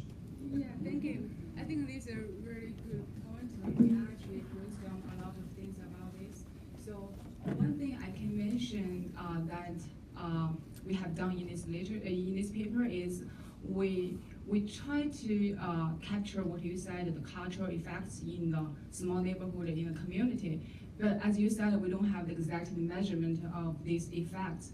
So one thing in our paper is we use for example, the percentage of the single mother household in the tract, which is a small community. So we want to use that variable to capture who you are talking to every day, who you see every day. So probably that is some proximity to capture the cultural effects. And another variable is ethnic capital, which measures the education level in the same race, which reflects what you said as aspiration, like the motivation from the same race with a higher education. So we try very hard to capture this, as you said, this thing, because we know this is very important for a child when they're growing up from a child to adult. This is something is hard to observe in the secondary data, and it's hard to measure, but we agree that it is an important point in this child development. Thank you.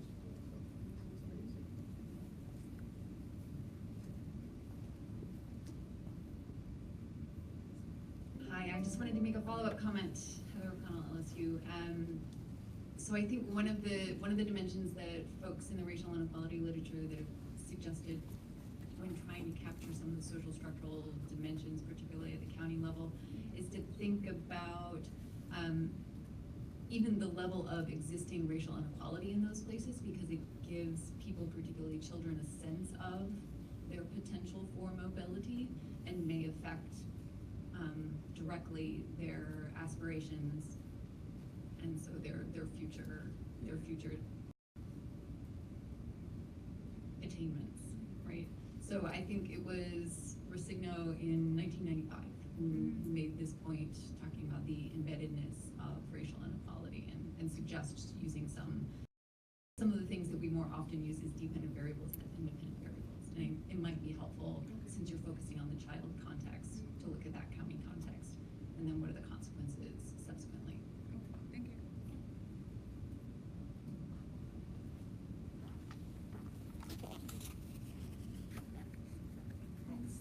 So please join me in thanking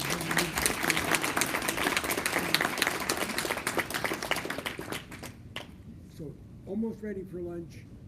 Tim Slack mentioned that he was one of the dissertation fellows at the Rural Poverty Research Center, and I wasn't going to either embarrass the two of them who are here or embarrass myself. Oh, thank you. Speak into the microphone. And I didn't want to seem like we were bragging, but I'm going to brag. So,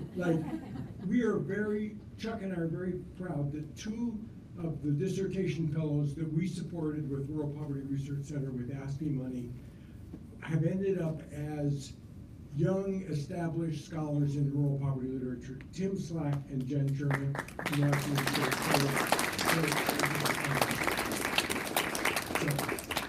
All right, time for lunch.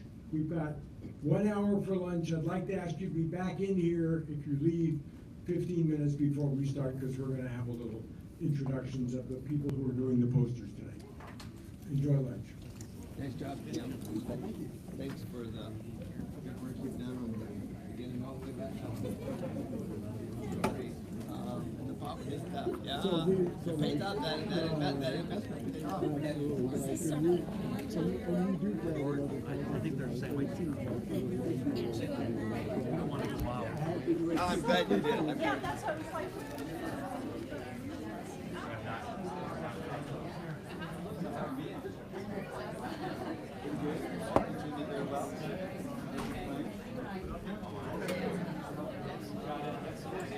No,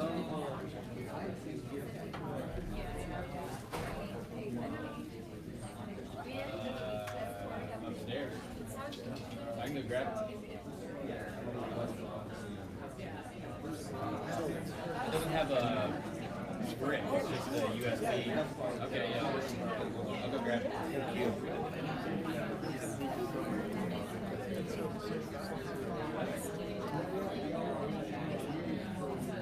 you.